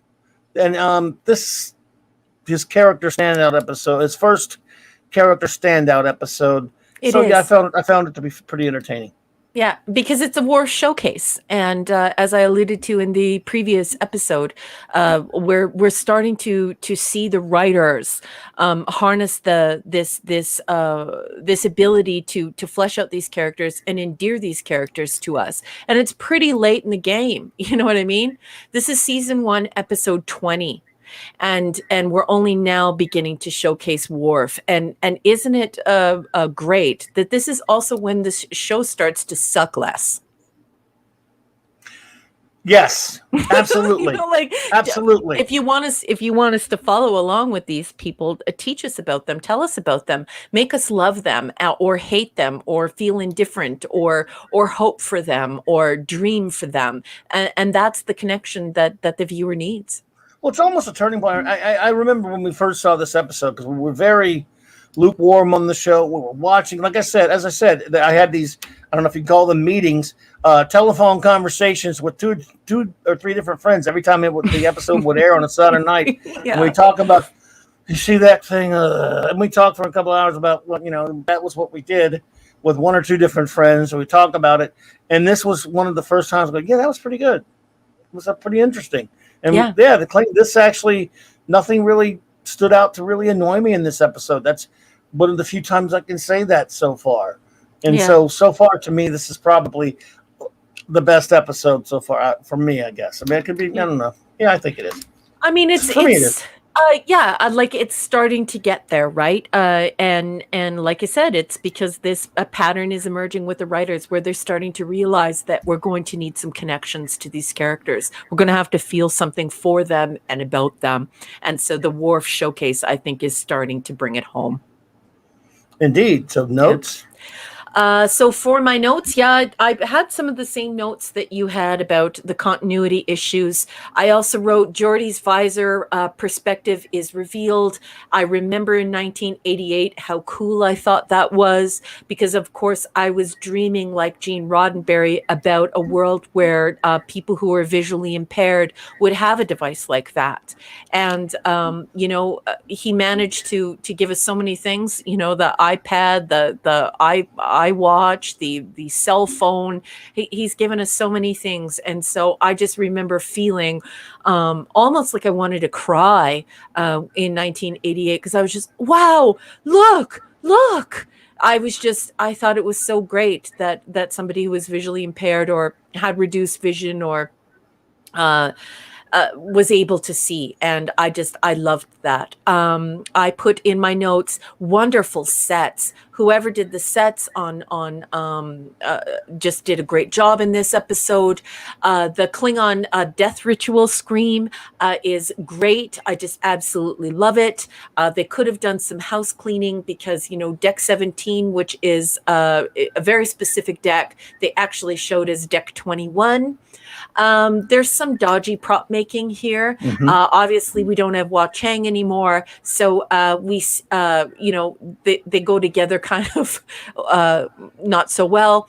And I absolutely love the one thing I love about this episode is hearing the song "Klingon Battle," which is, of course, from the soundtrack from TMP.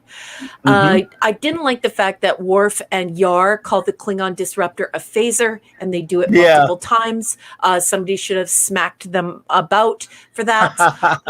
In engineering, Yar and Worf call the warp core the dilithium crystal chamber. They should also be smacked about a bit for that. And I love that the viewer finds out that we have a kinder and gentler Worf because he was, of course, taken to Galt and was raised at least partly on the farming community there.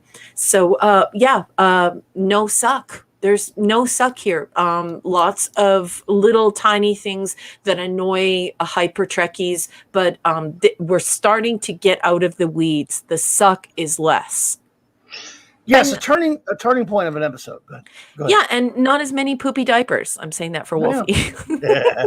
So what I will do, everyone, is I saw a review. So that means every time I see a review before I ask someone, I have to stop the chat, everyone. Just saying. So I will ask my wonderful first officer for her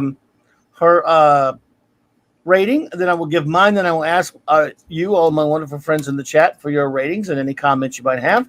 So what is your rating of Heart of Glory, number one? Well, first I want to answer my beautiful friend Bionic Belly Button's question. It is so special to have you here, and I definitely don't want to leave you hanging.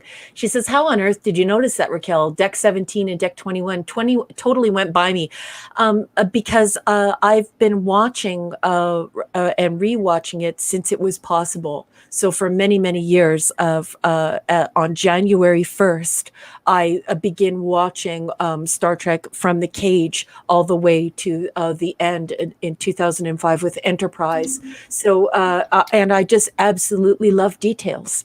And so that's how and why. And I love you and thank you for asking that question. And Captain, I am sorry to delay you, sir. No, go for it. I gave this one a B. Wow, so did I. So did I.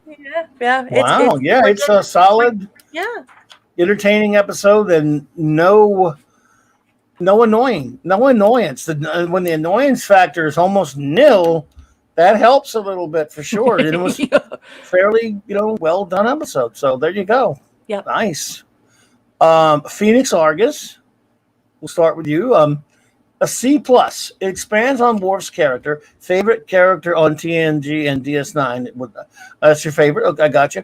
We get to see from Geordi's perspective, which becomes ignored and security threat. And, it does. However, Starfleet security fails once again. It does. Let's see here. As soon as I get to your second one, I will get it, Phoenix. Let's see here. I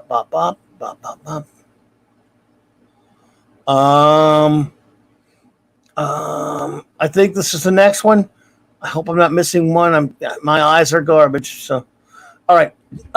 Raymond Feliciano, a solid A. Great Klingon lore building. Worf standing out is epic. Trivia: the first time Kronos was mentioned was Star Trek VI. That's true. It took them that long. Yeah. Everyone just thought it was clean before that. Yeah, and I love that Raymond adds at the end, and you could tell he's an author and a hardcore Trekkie, just like us.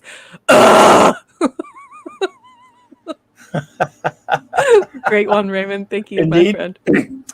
Sort of Pupus Cuba B-. This is the first tiny peek inside the Klingons as a civilization and how they cope with the changes wrought in their society, and sets up some future story arcs. It does indeed. They call him Scuba Pete. Yeah. B, enjoyed the freighter set. Yeah.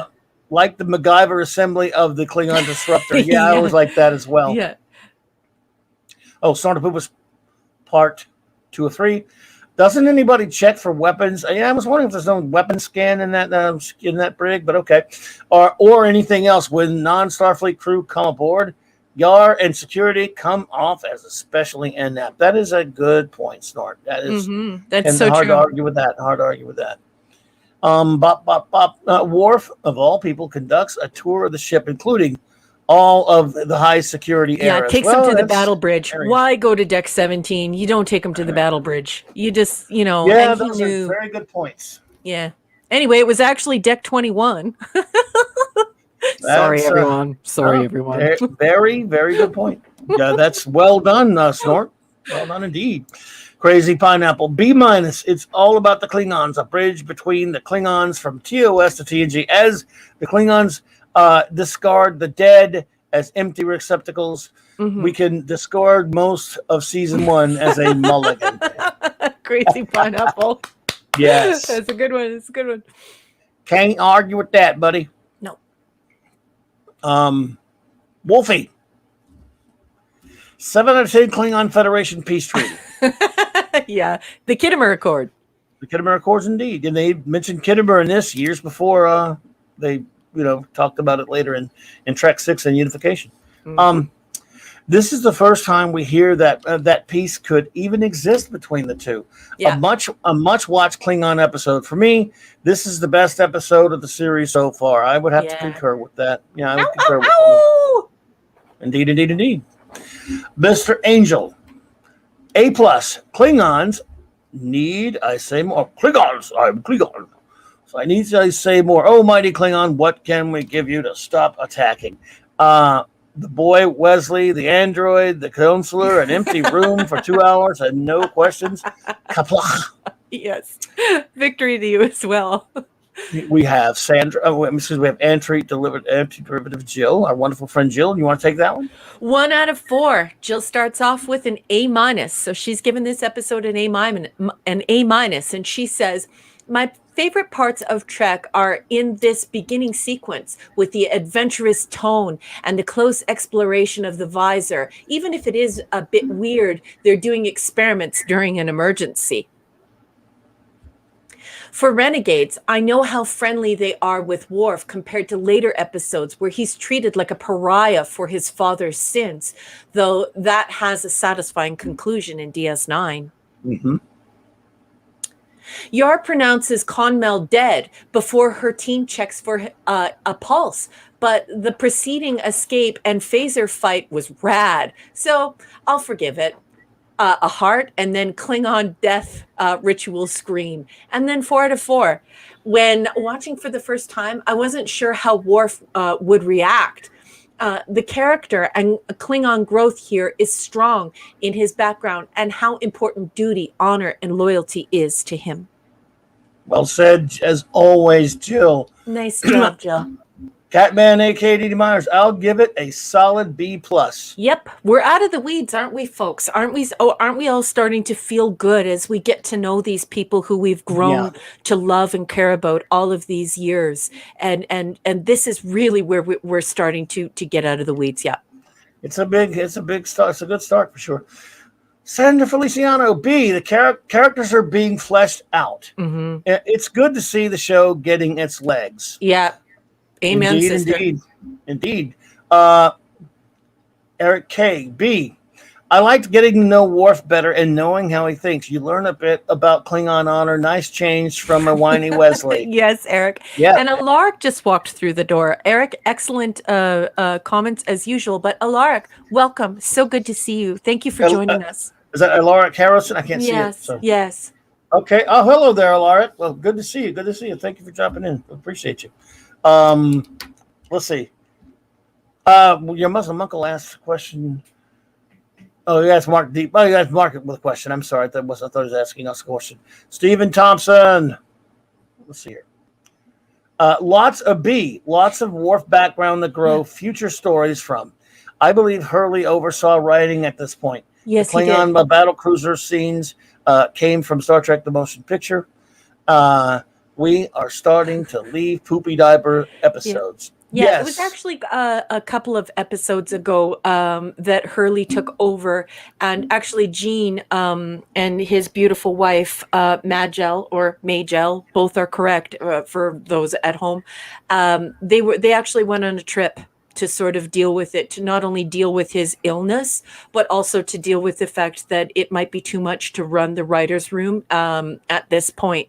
So this isn't the first, but certainly, yes, we're in that area right now. And it's also important to remember that things happen differently in production order when you present the show in production order than in broadcasting order. But yes, certainly in this around this time, but certainly not the first. Our good friend Pat S., who calls me Clobby, would like for you to take this one. He's a call back to something we were doing Thursday night on Mark D's great channel. So Okay. if you would please, because we love Pat S. Yes. A-, Clubby, please have Raquel read this. I like Worf. I like Worf episodes. I even like Worf episodes with Lita in the background crying, "Oh, Ram!" Call me back to Thursday. Yo! Oh, Ram! Oh, my goodness. I love you, Pat. Oh, find some outsider, buddy. See, the whole empty shell thing is because Kirk killed so many Klingons. Their families just didn't want to pay for funerals. Klingons are cheap. Oh, man, I love it. Dadman Walking 55. A+, the best episode so far. Love the action and honored the Klingon spirit to the end. As Worf said, they died well. Yes. I'm sure there are things I could nitpick, but I got my action. Great story, though. Well, there you go. Well, exactly, Dad, man. I totally agree. Yeah. And I can definitely respect anyone who would give this episode an A+. Certainly people who are massive Klingon fans and people who are nitpicky like me. Yes, there you go. There you go. Phoenix Argus, part 2. They had active power cell in their belt for their phaser, which was a disruptor, of course. Disruptor, yes. Yeah. How did the transporter miss that? Good point. What about force fields? Love the lore building for the Klingons and Starfleet mortality rate. Mm-hmm. Yes. Nice job, Phoenix. Hat on. There you go. Thank you, Phoenix. Appreciate you. See if we got any more. Bop, bop, bop. I think. Oh, Phantom Outsider. One more thing. Klingons and Federation from Phantom Outsider. Klingons and Federation were basically forced into a peace by the Organians. True. That was the impetus for the competition for Sherman's planet 70 years earlier. Okie dokie. In reference to Trouble with Tribbles, of course. The Great Monarch D with AC. B+, great introduction to the lore of the Klingons, which TNG does so well. Worf is one of the characters that helps to save the show. Thanks for leaving Crosby. Yeah, thank you. A chorus. You are no Klingon. Perhaps not. Worf shot first. Yep. Good old Von Armstrong. I miss Adam. I was so mad when I will talk about Admiral Forrest in a few years, but I love it. We'll get to it. Let's see here. Bop, bop, bop. Alaric, stole the core. I think we may have covered all of them, but let me just be sure. Bop, bop, bop.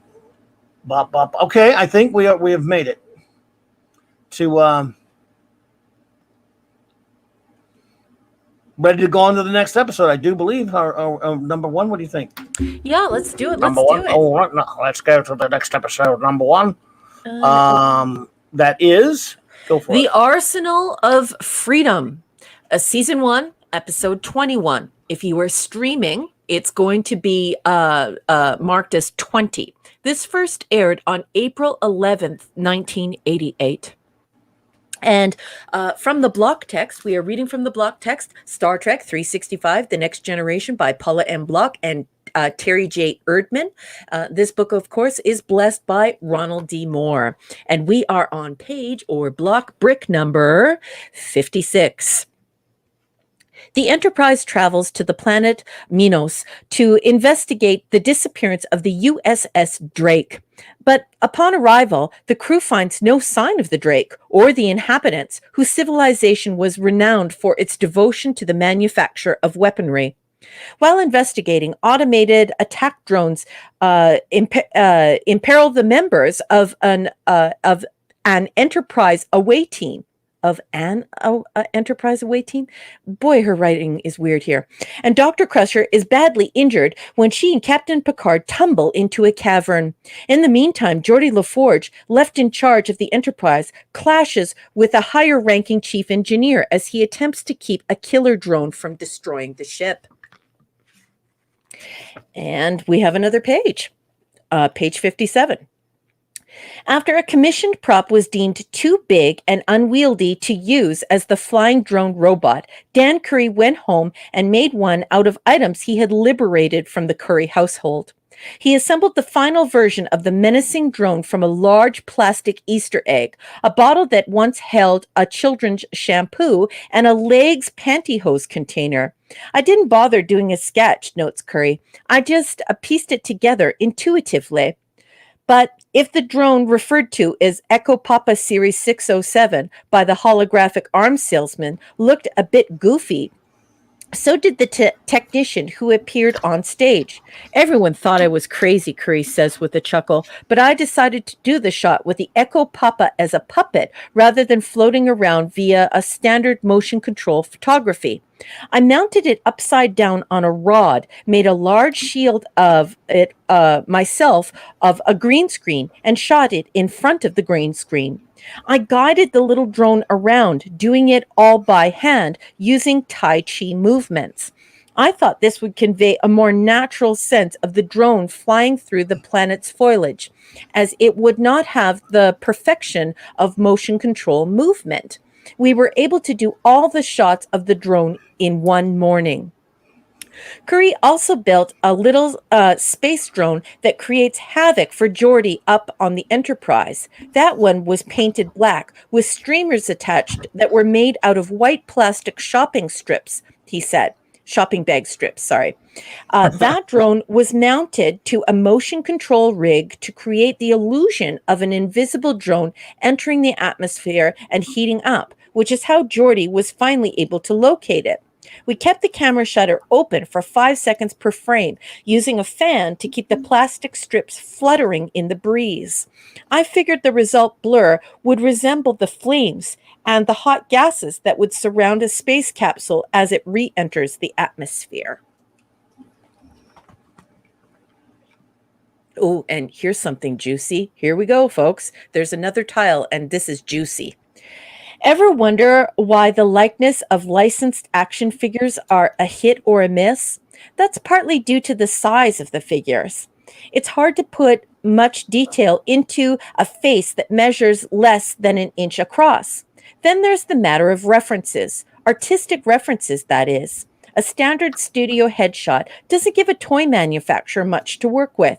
Given the track record of spin-off merchandise related to the original series, Paramount's licensing department felt that Star Trek The Next Generation action figures were likely to be very popular with fans, particularly if they actually resembled the actors. The department put through a request to the production office, and the TNG new cast of actors, intrigued by the prospect of toys in their own image, agreed to pose for a turnaround shot that would serve as references for the licensee Louis Galoob toys. Shown on the opposite page are a few of Denise Crosby's turnarounds taken outside a Star Trek soundstage during a film break. Crosby's TNG alter ego, Tasha Yar, would be one of the first of 6 characters released, ranging from 3.75 to 4 inches tall. The figures were generally lauded by fans for their realistic features and nicely detailed uniforms. And that is interesting, of course, because Yar leaves the show. So that concludes the coverage of this episode. Clubby, what'd you think? And what'd you think of the episode? Well, interesting coverage. Did not know that about the figures or the robot. I thought, I think when I first saw this one back then, I was fairly well disposed, so I thought it was at least fairly entertaining. It's kind of goofy in some ways, but again, no Wesley, just the crew getting into trouble in a very Star Trek kind of a way. I don't think it's great or anything. Not really the greatest in terms of character development, except for Geordi. There's a little bit of that for him, for sure. Yeah. But on balance, I thought it was fairly entertaining with an interesting conclusion. And, Vincent Schiavelli, seeing that guy pop up on a Trek episode, that guy, with the hologram guy. He's great as the peddler, isn't he? Yes, he is. He's always great. But I always found it to be a fairly entertaining episode. Chris Persia, thanks for being here tonight, buddy. Chris is leaving? Yeah, he has to run. Oh, Kalinita. Fulaki. Always a pleasure, my friend. Fulaki. Good night. But yeah, on balance, I don't really have anything particularly a problem with the episode.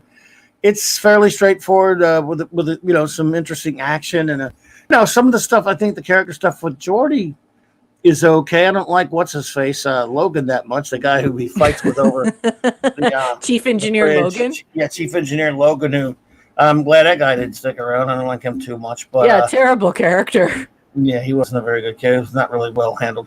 On balance, I don't have a lot bad to say about it. I didn't think it was a great one that much either, but I thought it was a fairly interesting concept for sure. There was some interesting ideas in it in terms of people, again, it's a Trek trope type thing. People destroy by their own technology. Not just Star Trek. I mean, it's a science fiction trope, if you will. Yeah. That we've seen a lot, but I thought it was handled pretty well, and I kind of like the conclusion of it where all Picard asks, "Oh, we'll take it. Yeah, we'll buy it." He finally figures it out and go, yeah, oh, sure. And that's all it took.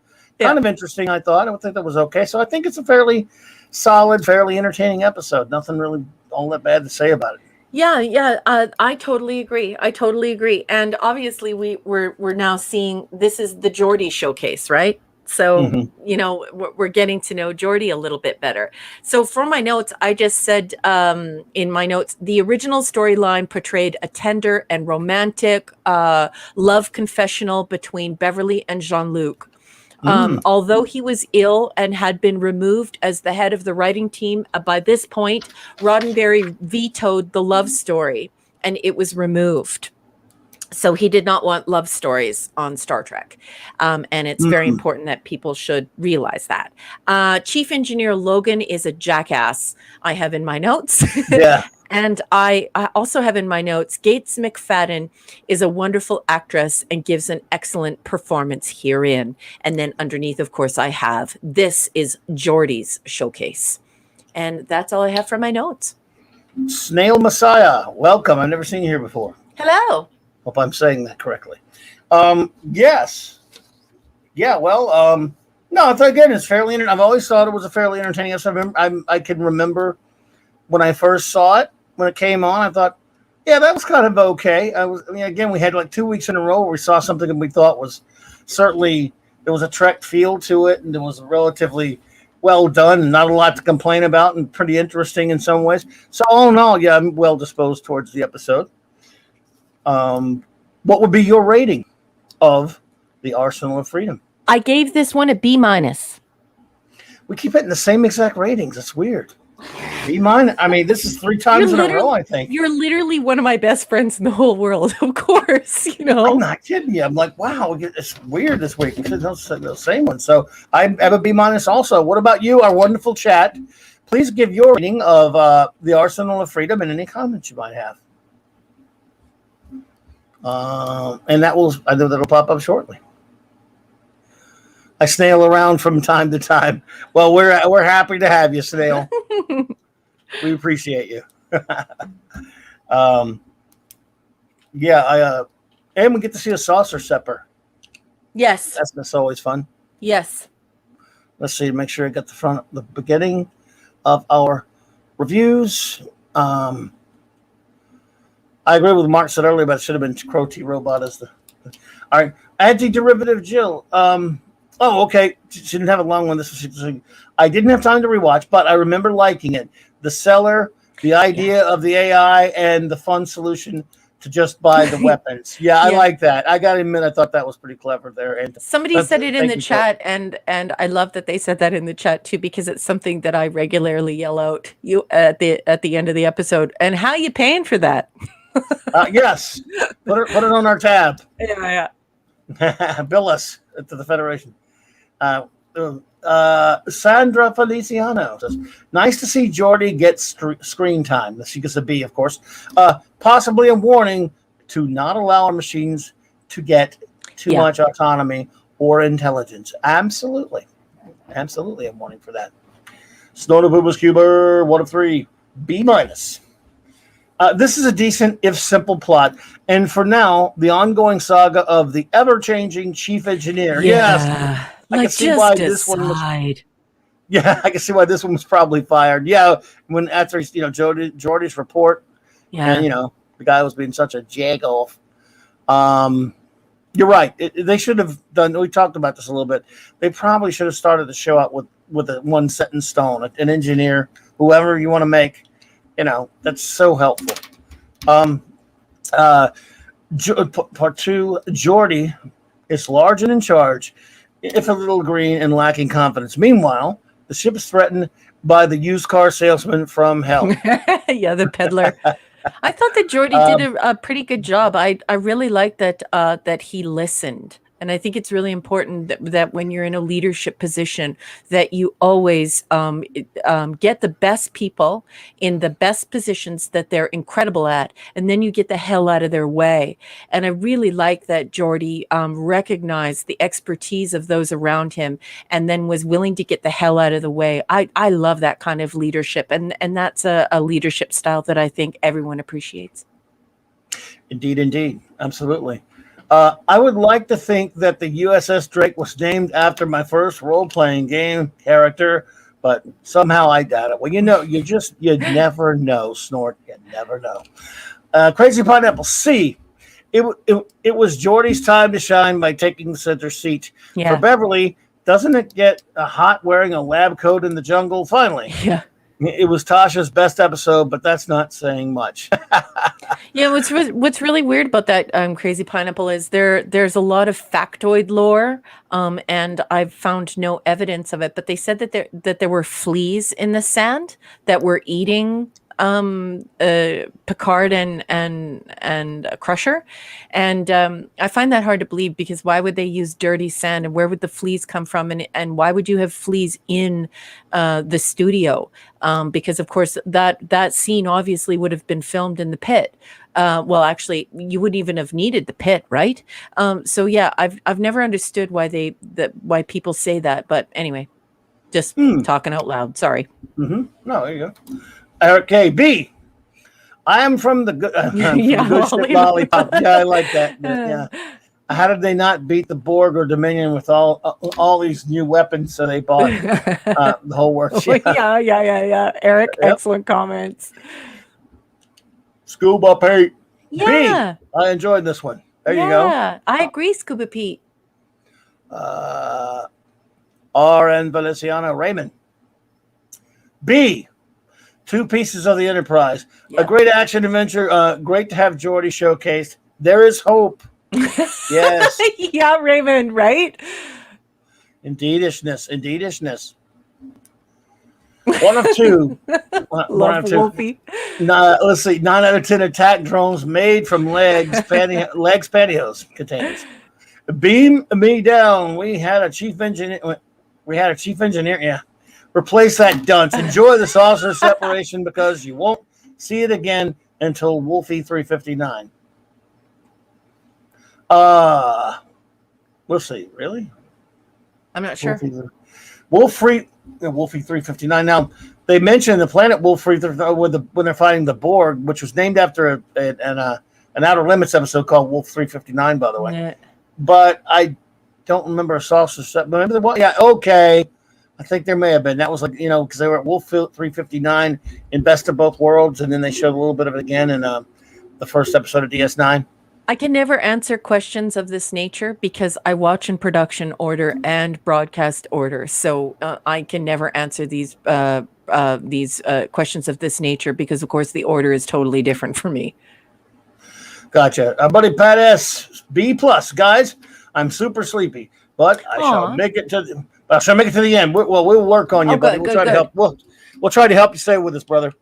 But I shall make it to you. Clobby, you and Raquel really have your timing down tonight. Good job. Well, thank you. Thanks, brother. We appreciate you, man. We're always glad to see you here. We're glad to see everyone here. We love having all of you hang out with us. Find some outside C.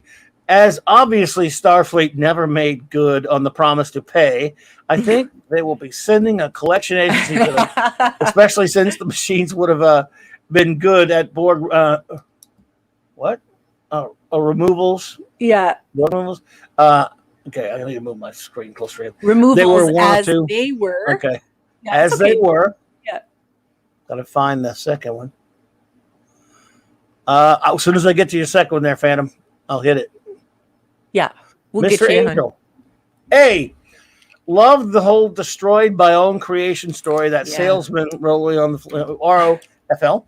And above all, I remember this as the episode where the crew finally get set into the future character glory. Their future character glory. Well, there you go. Agreed. Wolfie's number 2.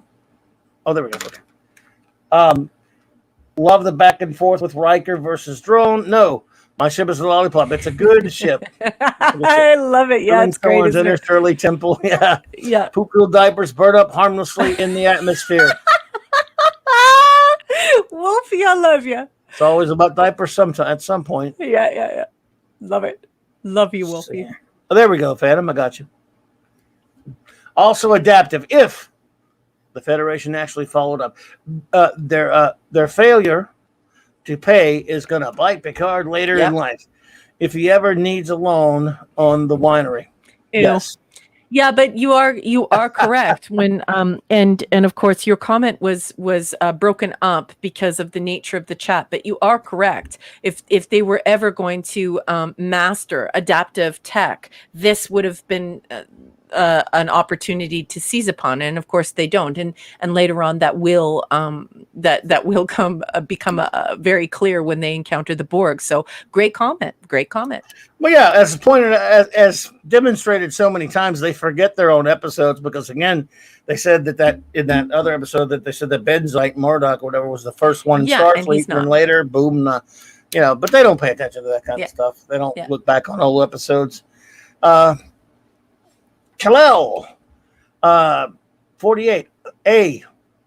I liked how the weapon system leveled up each time it was defeated. Yes, I'm pretty sure my retailer would love an aggressive salesman like AI in this episode. Yes. Yeah, right? That peddler.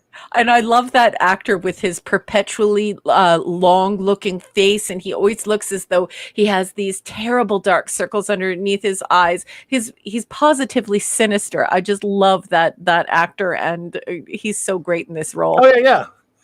Vincent Schiavelli is always good. Yeah. Also, Federation credit card. Don't leave space dock without it. Yeah, exactly right. Let's see here. Adidishness. Trying to find the next one. That was Mr. Angel. Then I found a little backtracking. I hope I didn't miss anyone. I liked that. Let's see. Okay, yeah, Catman, aka D.D. Myers. B plus. Enjoyed it very much. Phoenix Argus. Okay, here we go. B minus. I believe this is the episode that would float the idea that Picard is an action hero. The design for the drone was inspired, and the action is good with some development for Geordi. Yeah. My question: how was the Federation going to pay for this? These drones would have been really handy for the Dominion Wars and the Borg, and perhaps. They should have listed a preferred payment method. The thing is, they were going to, the agreement to pay for it was just enough to stall them. So Yes. Worked. But some gold press latinum would have helped the situation immensely. Right, absolutely. It saved him at least. Let's see here. I think we may have gotten all of it. Let's see here. Make sure. I do believe we've gotten all of our reviews. Number one. Lovely. Wow. Record time this evening, folks. Record time. Yeah. Oh, no, we didn't. Okay, we didn't. I'm sorry. Spoke too soon. That's okay. Sorry, everyone. I don't know what happened. Stephen Thompson, B. It took long enough for Picard to say, "I'll buy one." Yeah. Oh, yeah, I did tell you. It does. The shots of Riker without a beard will be used in All Good Things for flashbacks. Mark D with a C. 4 out of 5 Crow T robots. A fun episode. B, of course. Fun episode. Got me to yell just by the system when it first aired. Okay, this is an inside joke because for the folks at home who don't know, Mark and Clobby and I were friends in real life, and we call Mark the great enabler because he will go and find the nerdiest, geekiest, most wonderful things, and he'll show it to us, and most of the time, we 100% cannot afford it. So, of course, Mark would be the one who would be yelling, just buy the system! So great comment, Mark. I love you. You're hysterical. And don't let your wife watch this chat because she'll be like, "No, Mark, don't buy it. Don't buy it." Mark's always trying to hide stuff. Glad they didn't ship. Oh God, Picard and Crusher. Yeah, we're all glad about that. Yeah, the tension works better. Kudos to those weapons engineers. They sure can make a system that lasts. Yes. We're officially out of the first season rut with a Wesley Sucks coefficient of 0. Yeah, exactly. Totally agree. I think that might be finally the end of the ratings. Mark says, "Where am I going to hide the 2-foot Playmobil Enterprise?" I don't know. I do love you, though. And your wife is so beautiful and so patient, and she lets you put all that stuff in the house. You're going to have to get another house. Yeah. Oh, my goodness. Cavatino Caverman Clay. Hello there. Hello. Oh, my goodness. Good to see you. Shay. Sorry. Caverman Shay. My apologies. I'm going fast. Says, if Picard and Crusher had their romantic moment, one of them would have been transferred. Sorry, it's jumping all over. Tout suite. Especially since the doctor has to sign off on the relief of a captain if he goes off the rails. Yeah, well, it's not only that. Gene Roddenberry had if you read his Bibles, you know that he had a very strong draw towards hard science fiction. He didn't want like just straight science fiction and he didn't really want romance and all that kind of stuff. He really wanted a place where he could showcase characters and ideas and not so much of this romancy kind of stuff. So yeah, he put his foot down on this one and said, like, look, you guys, we're not doing a love story. And it's important to realize that because, look at the filth. Yeah, or don't look at the filth, really, but yeah. Mm-hmm. Oh, by the way, we have a news bulletin, everyone. Just reporting. This is a CT news alert. Yeah. Wesley sucks. Repeats. Wesley sucks. More later. Thank you. Oh yeah. Wait. Oh yeah. And Wesley sucks. He sucks so much. He is the suckiest of all the sucky characters that have ever disgraced the television screen. Yeah. And he sucks. So just want to make sure everyone was updated.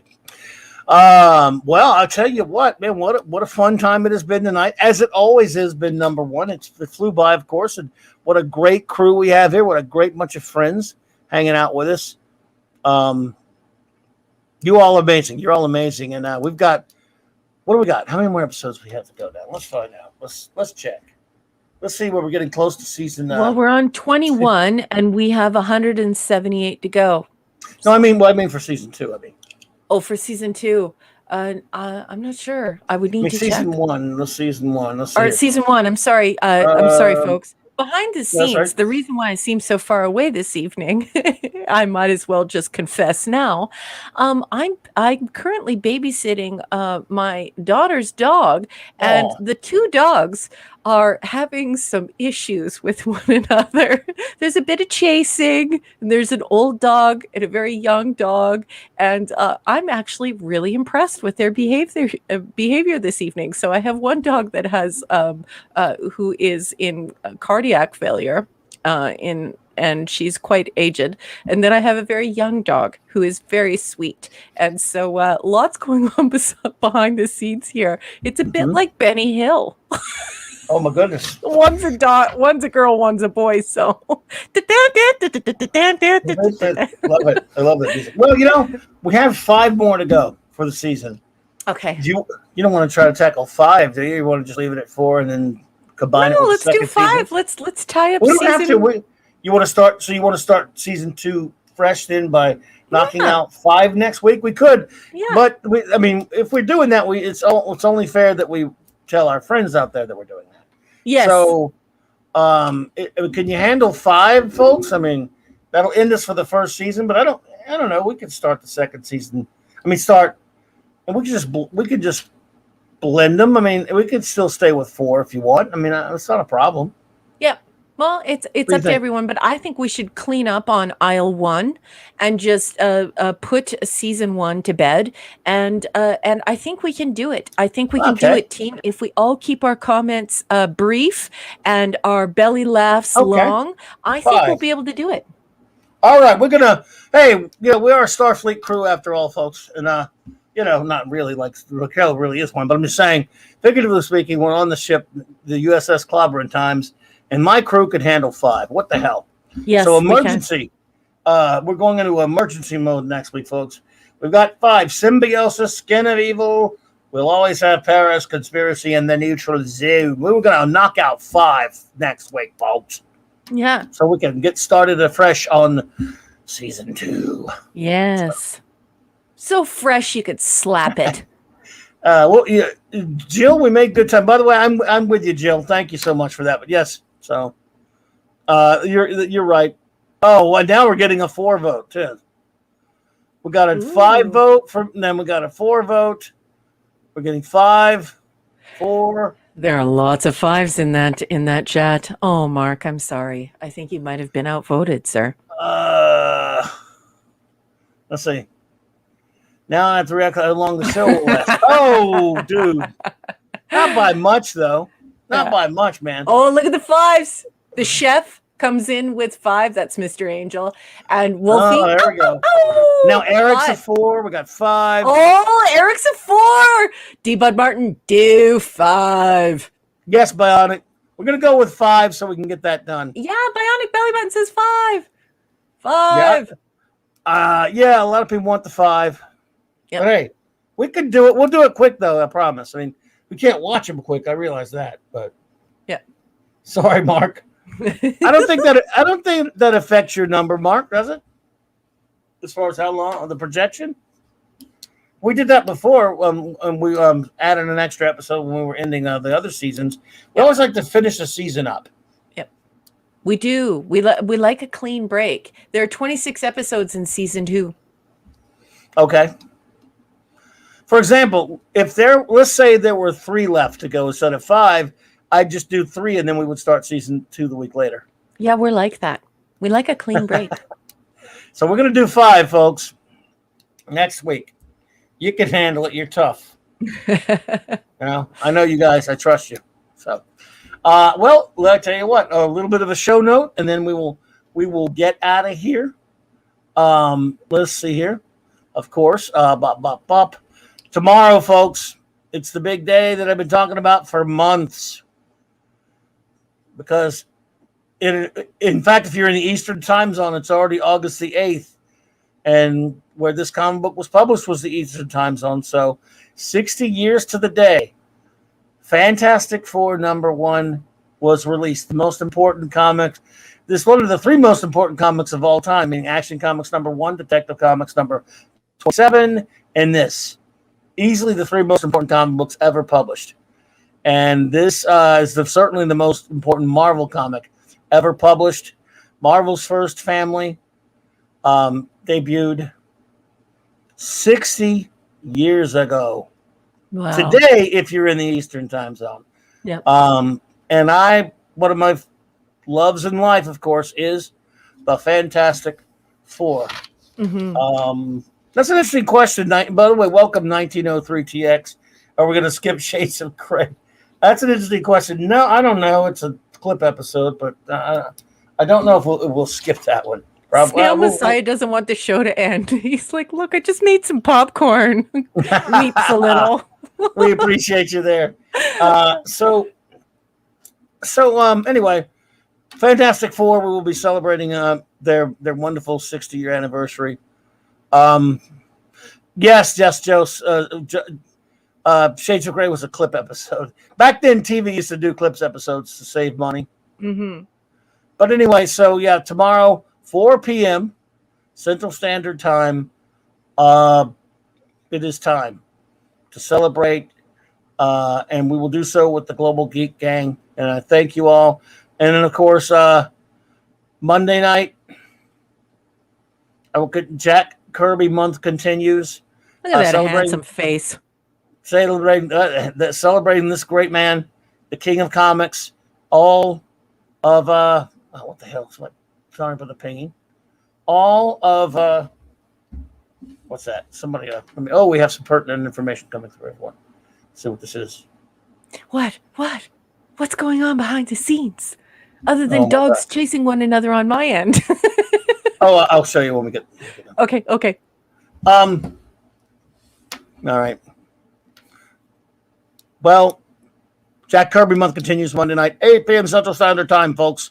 And we're going to celebrate Jack Kirby, and we're also going to celebrate the great Gene Roddenberry this month as well. Hello there, Pug Waddle. Hey. Thanks for popping in. Again, we're closing up, but it's still, we're great. We're happy to see you. We're always happy to see anybody who pops in, no matter when. Did you hear that that our bear will not be able to make it, and our bear wanted you to know that, so he so you don't miss him. Yeah, I think there is a meeting of the bears in real life, so he has to go to a bear meeting, and he will not be there. So he says, I'll be out and about tomorrow with the other bears, and probably won't be home until close to 5 p.m. Eastern Standard Time. So have fun. So I think that's for you, Clobby, because Snortopupus Cuber is a great supporter of this channel, and I know that he is not happy to not be there, but he wanted you to know ahead of time. Snort, we'll miss you, buddy, but we appreciate you telling us that, and we always love you being here. You're a very good friend. Snail Messiah, who is new here, and we always love new people showing up, says, I didn't have friends to share my love of sci-fi fantasy when I was younger, so this is kind of what I wish I had. People to talk with about it and share ideas. Well, you know what, Snail Messiah, so I'm getting your name best up there. Sorry about that. That's what we do here at Clobberin Times. We make friends, and we hang out with other geeks who love a lot of the same stuff that we do. It's about having conversations and making pals, and you're all friends here with us. And I thank you for popping in, and you have friends here now, and you're welcome to pop in and talk to us anytime.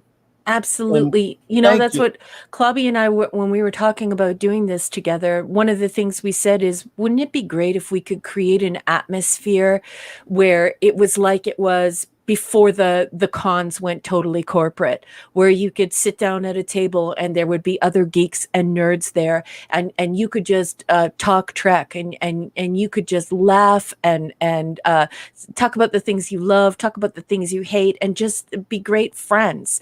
And so I'm so happy that you have found that here, because that's the space we wanted to create.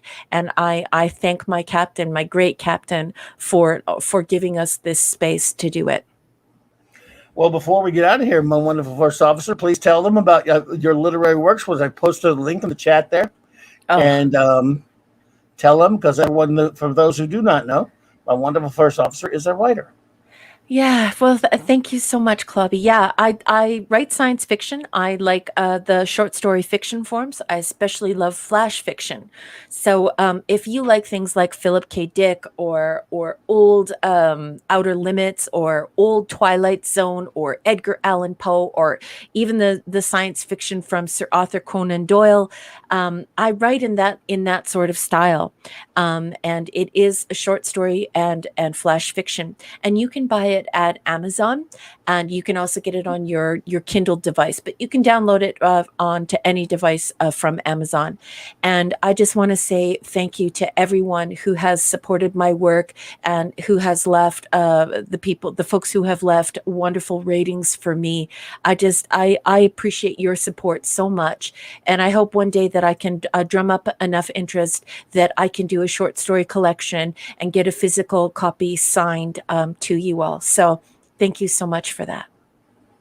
Well, we love you and appreciate you. Please check it. By the way, not only is the link in the chat, it is also in my description below, as is the link to our good friend Raymond Feliciano's book, actually multiple books. And thank you so much. Now we're going to go around. We're going to go around and thank, and then say our goodbyes to all of our dear friends. We do this every week for those who are new. So because you get a shout out, even if you're already gone, we write. I make sure that I take note of everyone who shows up, because you're important to us. You're our friends. Yep. We love hanging out with you, and you get a shout out when we start the show at 9 and then when we leave. So we're just gonna say our goodbyes, and then we're gonna play our outro and adjourn. So, Mr. Angel, thank you so much for being here tonight. Yes. Appreciate you. The Felicianos, as in Raymond, and better have Sandra. Love you guys. Good to see you as always, my friends. Can't wait to see you tomorrow, Raymond. Snortapoopas Cuber, buddy. Appreciate you. Snortapoopas! Cuber. Phantom Outsider, brother. Yay. Always a pleasure, buddy. Great to see you. Phoenix Argus, thank you so much. Yay, Phoenix. Appreciate you. Stuart Mitchell, thank you for being here. Thank you. Appreciate you. Stephen Thompson, thank you for being here. Appreciate you so much. Oh, and Stephen, you're asking a question about following me on Twitter. I noticed that you followed me on Twitter. Just so that you know, I do have my Twitter on sensitive, so it will bounce anyone that doesn't have a confirmed email, confirmed telephone number, photograph, and a number of other things. So you're not quite getting through on my Twitter, and I do apologize, but I do have my settings really high, and I'd like to keep them that way because ladies get some unwanted correspondence. So that is Twitter jamming you, and I do apologize for that. I've heard lots of people getting jammed off of my Twitter, and there's nothing I can do about it, and I do apologize for that. Indeed. D-Bud Martin, brother, the Iron Man. D-Bud Martin! The man of iron, brother. Hope you'll be there tomorrow with us. But the great Eric K, brother, the Bronze Surfer. I love you. Thank you. Thanks for being here, buddy. Kalel 48, my friend. Good, always a pleasure to have you here. Thank you for being here. And they call him Scuba Pete. Scuba Pete! I love you. And I also love Leslie. Indeed. Huh. Weird. What? Just remind me to tell you about it after something's wrong. Okay. Let's see here. Let's talk about that. Steve Mitchum, brother. Good to see you, bud. Maddie's daddy. Kiss her whole beautiful face. She's so beautiful. I hope you have her this week. And very good to see you. Thank you so much for coming tonight and for supporting the show. Indeed. Janet from Another Planet had to leave, but we love you, Janet, and we appreciate you being here. Have a good week, Janet. Thank you. Let's see. Nirat Anaximandabear, thank you for being here. Nirat! I'll get there. Nirat. Yeah. He had to run, but we always appreciate him. The great Lord Thoth. Yes, LT. Steven, there were not enough Stevens. Oh, look, Steve Mitchum is back. These are the Steves I know, I know. These are the Steves I know. These are the Steves I know, I know. These are the Steves I know. Indeed. Pat S. Buddy. Appreciate you. You were funny tonight, Pat. Thank you so much. The great Chris Persia, master of all that is French Canadian. Love you, love you, love you. Thank you so much for your help tonight. Wolfie 762. Thank you. Oh. Good to see you, Wolfie. The great Mark D with a C, buddy. Mark D with a C! Bud, seriously, man. I don't know if you should get that. Like, get that Playmobil. That's a big ticket item. I don't know where you're going to hide it. I do love you, though. And yeah, you're going to need another house. The Drusef. Hey, Drew. Thank you so much for supporting the channel and the show. Indeed. Zathra 61. Always a pleasure. Dadman Walking 55, buddy. Had to run, I think, but always appreciate you. And the whole family. Good night and have a great week. Hail to Mrs. Dadman as well. The great Just Joe Jobber, buddy. Jobber. Man of Action popped in earlier. Thank you. The wonderful, our really wonderful friend that we just appreciate so much as we do all anti-derivatives, Jill. We really appreciate you, Jill. Yes, my fellow nerd. I love you so much. Your comments were outstanding tonight, as per usual. And I just love your company. So it's so good to see you. And I hope you have a great week. We'll see you next week. The great Project Storytime popped in, buddy. Appreciate you. Nice to see you. Captain is Decadent Replicant Spock. Always good to see you, man. And you kept your middle name the same this week. Yeah, good to see you. Thank you for supporting the show. Crazy Pineapple. Yay. Thank you. Yeah, great comments this week. Your Muslim uncle. Always a pleasure, sir. Thank you, sir. Nice to see you. The Catman, a.k.a. Dee Dee Myers. Thank you. Thank you so much for coming by. Pod Racing Palpatine, buddy. Appreciate you. Nice to see you. Well, thank you, Jill. We appreciate you all being here. Thank you so much. Zax, thank you. Yeah, good to see you. Thank you so much for stopping by. Keely Chow, Roll Tide. Yeah. Monkey Jeebus, thank you for popping in. I hope you're doing love well. That name. The lovely, the beautiful, the wonderful Bionic Belly Button. Thank you for popping in. Yes. I can't believe you came by. I know you're in university right now, and I'm so proud of you. And I know you're super busy and you have a super busy life. So the fact that you stopped by tonight is such an honor. And we just love you so much. And have a great week. Indeed. We love you, Bionic. Alaric Harrison. Yeah, good to see you. Thank you for being here. Snail Messiah, it was good meeting you. Thank you for being here, and please do not be a stranger. Come back. Yeah, welcome to the community, and I'm glad that you felt that sense of community because that's what we're trying to create here. And so, welcome to the Clobberin Times family. Great community of people here, and I'm so happy you had a good time. And we'll see you next week. Indeed. Cavatino, Calderman, and Clay, thank you. 1903 TX, thank you for stopping in. Appreciate you. And Punk Waddle, thank you as well. That's about everyone that I know of. Hope we didn't miss anyone. Thank you all so much for being here tonight, stopping in. We really appreciate you. Everyone, 5 episodes next week, and we will finish with season 1. Again, join us tomorrow for the Fantastic Four celebration. If you're a comics fan or an FF fan, the Comic Relief Crusader in for the last minute, pop it in there. You missed reviewing Star Trek. 4 episodes of the Next Generation season 1. That's all you missed. Clobby, my captain, I beg your pardon, sir. I'm sorry to interrupt you. Mark D with a C would like us to call out Katie Carr, our beautiful little ballerina friend. And Katie Carr, we're thinking of you, sweetheart. Oh, we love you, Katie. I don't know. We didn't see you this week, but we love you. We're always thinking about you and always miss you. So yeah, absolutely. Love you. Let's see here. Now, let's see, where was I? Oh, so we will play out with our wonderful outro made possible by our fantastic first officer, the amazing Raquel Briggs, and with an assist to get it here by the great Mark D with a C. Good night, everyone. Please enjoy this outro, and we'll see you next week. Join us for the FF tomorrow and the Kirby month, of course. Yeah.